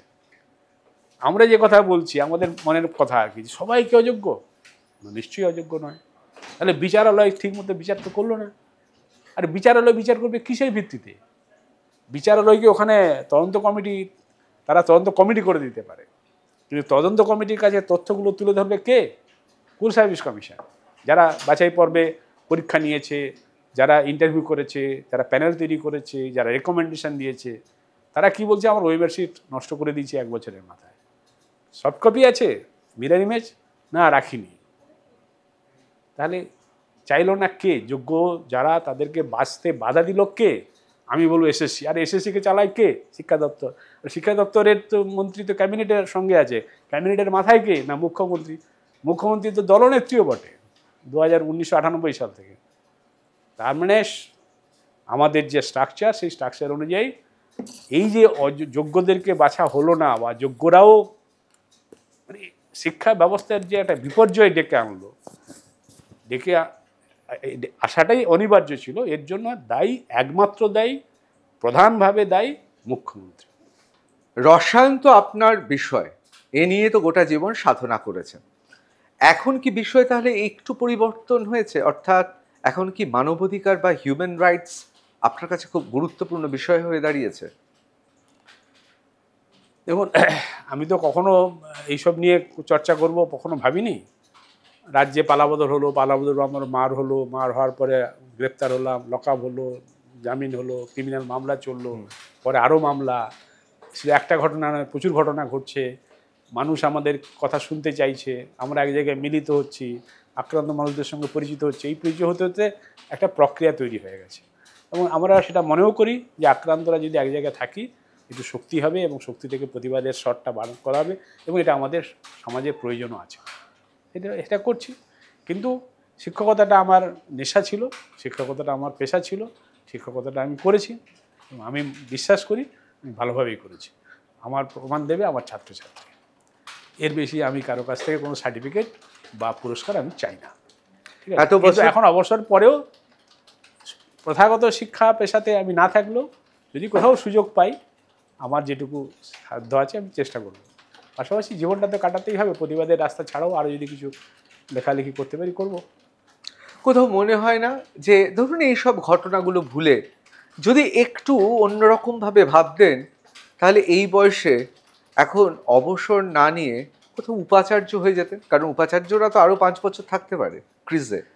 উপাচার্যের কথা বলতে খুব আমার হাসি লাগছে। মানে এই রাজ্যের যে এই অবস্থা হবে, আমি আবারও বলছি 2011 সালে যেদিনকে পালাবদল হলো আমি সেদিনকে আশঙ্কা করেছিলাম। আমার যাদবপুর বিশ্ববিদ্যালয়ের স্থায়ী উপাচার্য নেই, 2023 সালের জুলাই মাস থেকে নেই। তারপরে 2জন উপাচার্য এসছেন ইন্টাররিম, আচার্য নিয়োগ করছেন, আবার আচার্য তাকে সরিয়ে দিচ্ছেন কোনো যুক্তি ছাড়া। বুদ্ধদেব সাউ, ঠিক একটা বিশ্ববিদ্যালয়ের গুরুত্বপূর্ণ প্রোগ্রাম কি বলুন তো, সমাবর্তন, কনভোকেশন। সেদিনকে সমস্ত ছাত্রছাত্রীরা তাদের ডিগ্রি নেয় সমাবর্তন থেকে, তাদের একটা বিশেষ দিন, সেদিনকে মা বাবাকে নিয়ে উপস্থিত হয়, আমরা সবাই উৎসবের চেহারায় মাতি। সেই উপাচার্য বুদ্ধদেব সাউয়ের নেতৃত্বে যখন সমাবর্তন হবে তার আগের দিন তাকে সরিয়ে দেওয়া হচ্ছে। আবার শিক্ষা দপ্তর তাকে বলছে না তুমি উপাচার্য হিসেবে সমাবর্তন চালাও। সমাবর্তনের সমস্ত প্রস্তুতি হয়ে গেছে, 2 মাস আগে থেকে সমাবর্তনের প্রস্তুতি হয়। সমাবর্তন তো রাতারাতি প্রোগ্রাম হয় না, ছেলে খেলা চলছে। ছেলে খেলাটা নয়, এটা একটা পরিকল্পনা ভেবে করছে। শিক্ষা ব্যবস্থাকে ধ্বংস করো, যাদবপুর বিশ্ববিদ্যালয়কে আরও ধ্বংস করো। তার এটা এই যে ভাস্কর গুপ্ত, পরবর্তী সময় আন্তর্বর্তী ভাস্কর গুপ্ত আমাদের বিশ্ববিদ্যালয়েরই শিক্ষক, বুদ্ধদেব সাহু আমাদের অঙ্কের শিক্ষক ছিলেন। এবার দেখুন উপাচার্য নিয়োগ নিয়ে সুপ্রিম কোর্ট পর্যন্ত মামলা চলে গেছে, পশ্চিমবঙ্গের দুর্ভাগ্য শিক্ষা ব্যবস্থার নিরিখে বিশেষ করে। এবং এখন সুপ্রিম কোর্টের নির্দেশে, সুপ্রিম কোর্টের নজরদারিতে সার্চ কমিটি তৈরি হয়েছে, তারা বিজ্ঞাপন দিয়েছে দরখাস্ত করুন কারা কারা উপাচার্য হতে চান। প্রতি উপাচার্য পদে গড়ে 70টা করে দরখাস্ত পড়েছে। অবস্থাটা বুঝতে পারছেন? হ্যাঁ। এবং তারপরে যখন তাদের ইন্টারভিউ করে প্যানেল তৈরি করা হচ্ছে তখন দুর্নীতির অভিযোগ আসছে। কাকে ডাকা হলো, কাকে ডাকা হলো না, কেন ডাকা হলো না, সেই নিয়ে আবার মামলা হচ্ছে। আপনি তো আবেদন করতে পারতেন উপাচার্য হওয়ার জন্য। আমি আবেদন করিনি, এই কারণেই করিনি যে এই সরকার আমাকে কোনো স্পেস দেবে না, দিতে পারে না। এবং শুধু তাই না, 2012 সালের পরে সারা পশ্চিমবঙ্গে কলেজ, বিশ্ববিদ্যালয়, স্কুলে আমি যাতে কোনোভাবে আমন্ত্রিত না হতে পারি কোনো এডুকেশনাল কাজে, সে পরীক্ষার কাজে, সিলেকশনের কাজে, কোনো বার্ষিক অনুষ্ঠানে, কোনো সায়েন্সের এক্সিবিশনে, তার জন্য পরিকল্পনা হয়েছে এবং সেটা সফলভাবে হয়েছে। যারা আমার সহপাঠী বন্ধু, স্কুলের হেডমাস্টার মশাই, তার বার্ষিক অনুষ্ঠানে আমাকে ডাকতে চায়, যাদবপুর বিশ্ববিদ্যালয়ের একজন রসায়নের অধ্যাপককে ডাকতে সাহস পাচ্ছে না। Credit goes to Mamata Banerjee. Uttarbanga বিশ্ববিদ্যালয়ে আমার ছাত্র ওখানে শিক্ষকতা করে, সেই চায় প্র্যাকটিক্যাল পরীক্ষায় আমার স্যারকে একবার ডাকি, সে ডাকতে পারছে না। Credit goes to Mamata Banerjee. Mamata ji সফল। কি করে সবাইকে দলদাসে পরিণত করতে হয়, কি করে সবাইকে ভয়ে ভীত সন্ত্রস্ত করে রাখতে হয়। তাহলে কি অম্বিকেশ মহাপাত্র হেরে গেলেন? আমি কেন হারব? আমাকে না ডাকলে আমি কি হেরে? আমি আমার জায়গায় আছি। এটা তো আমার কোনো নয় যে আমাকে ডাকতেই হবে, সে আমাকে না ডাকলে অন্য কাউকে ডাকতে পারে, সেই অপশন তো আছেই। আমি লোভ সংবরণ করতে পারছি না। পৃথিবীতে অনেকে তাকে দক্ষিণপন্থী লেখক বলেন, আবার এখনও অনেকে বলছেন আসলে তিনি দক্ষিণপন্থী নয়, তিনি যে কথাগুলো বলেছেন সেগুলো বামপন্থীদের কথা। হ্যাঁ, আমি পৃথিবীতে সর্বকনিষ্ঠদের যে তালিকা রয়েছে নোবেল পুরস্কার পাওয়ার, আলবের কামুর কথা বলছি। সেই আলবের কামু এক জায়গায় বলছেন, এই পৃথিবীতে গঞ্জনা আছে, বঞ্চনা আছে, প্রতিটা মুহূর্তে আপনাকে আহত হতে হবে, কিন্তু পথ একটাই, যে যেখানে আছে তাকে বিদ্রোহ করতে হবে, প্রতিবাদ করতে হবে, দরকার হলে বিপ্লব করতে হবে। বিপ্লবটা অবশ্য উনি বলেননি, পরবর্তীকালে অনেকে এই শব্দটা এখানে ব্যবহার করেছেন। আলবের কামুর কথা আপনি বিশ্বাস করেন? প্রতিবাদ করতেই হবে। আমি অত উঁচু দরের কিছু না, সাধারণ মানুষ, কিন্তু আমি সাধারণ মানুষ হিসাবে, সাধারণ শিক্ষক হিসাবে আমি মনে করি প্রতিবাদ করতে হবে অন্যায়ের, যার যা অবস্থান সেই অবস্থান থেকে। তাতে কি ফল দেবে না দেবে সেসব বিবেচনা করে প্রতিবাদটা জারি রাখতে হবে। যদি প্রতিবাদ আমি জারি না রাখতে পারি, তাহলে আমি মানুষ হিসাবে আমার পরিচয় দিতে আমার একটু অসুবিধা হবে। আপনি বেশ কিছুক্ষণ আগে এ রাজ্যে গণতান্ত্রিক অবস্থার কথা বলছিলেন, গণতন্ত্রের কথা বলছিলেন। আমার প্রশ্নটা গণতন্ত্র নিয়েই, যে গণতান্ত্রিক মাপকাঠিতে পশ্চিমবঙ্গ এখন কোন পর্যায়ে আছে বলে আপনি মনে করেন? গণতন্ত্র আমার মতে সম্পূর্ণ বিপর্যস্ত। একটা দুটো তথ্য দিলেই পরিষ্কার হবে। 2013-র পঞ্চায়েত নির্বাচন, গ্রাম বাংলার যেটা সরকার গড়ার নির্বাচন, 2013-র পঞ্চায়েত নির্বাচন থেকে 2018-র পঞ্চায়েত নির্বাচনে হিংসা বেশি হয়েছে।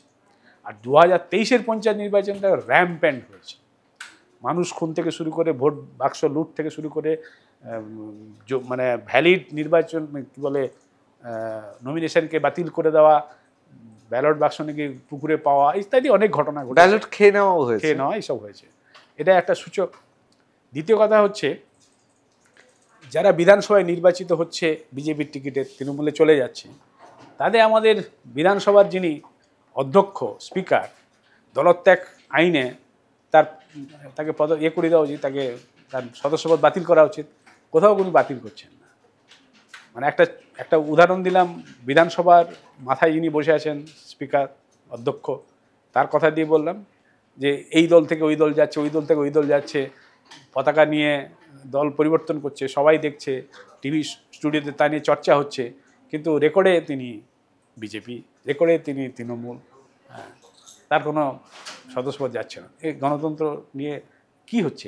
এগুলো গণতন্ত্র? দলত্যাগ বিরোধী আইনে যদি কেউ দল ত্যাগ করে অন্য দলে যায়, দেশের আইন আছে এবং স্পিকার সেই আইনের প্রয়োগকর্তা, তিনি প্রয়োগ করে তার সদস্যপদ বা বিধায়ক পদ খারিজ করে দেবেন। এবং খারিজ করা তো দূরের কথা, তার কাছে লিখিত আবেদন করার পরেও তিনি বলছেন না, তিনি তো এখনও বিজেপিতেই আছেন, তৃণমূলে তো তিনি জানেন। দেখলাম যে সে তৃণমূল ভবনে পতাকা নিল, উত্তরীয় পড়লো, কোলাকুলি করলো না, কিন্তু আমাদের রেকর্ডে এখনও তিনি বিজেপিতে আছেন। ধরুন ফর এক্সাম্পল, একসময় তৃণমূল করছিলেন, পরে বিজেপিতে গেছেন, কৃষ্ণনগর থেকে জিতেছেন, মুকুল রায় এখন নাকি খুব শরীর খারাপ, তিনি এখন বিজেপিতে আছেন না তৃণমূলে আছেন। বিধানসভা রেকর্ডে তিনি বিজেপিতে আছেন, আর মানুষের রেকর্ডে তিনি তৃণমূলে আছেন। এরকম অনেক উদাহরণ আছে। মনে হচ্ছে এই সময়টা দ্রোহকাল। হ্যাঁ, এখন তো মানে ঘরে ঘরে বিদ্রোহ হওয়া উচিত। কবে হবে আমি আশাবাদী, এই দিন এটাতে চিরদিন চলতে পারে না। আমরা সত্যি দীর্ঘক্ষণ ধরে কথা বলছিলাম অবসরপ্রাপ্ত, বলা উচিত সদ্য অবসরপ্রাপ্ত রসায়নের যাদবপুর বিশ্ববিদ্যালয়ের অধ্যাপক অম্বিকেশ মহাপাত্রর সঙ্গে। আপাতত তিনি লেখালেখি করছেন, কিন্তু এক বিখ্যাত সাংবাদিকের কথা মনে পড়ে যাচ্ছে, যাকে গোটা পৃথিবী সাহিত্যিক হিসেবে চেনে, আর্নেস্ট হেমিংওয়ে।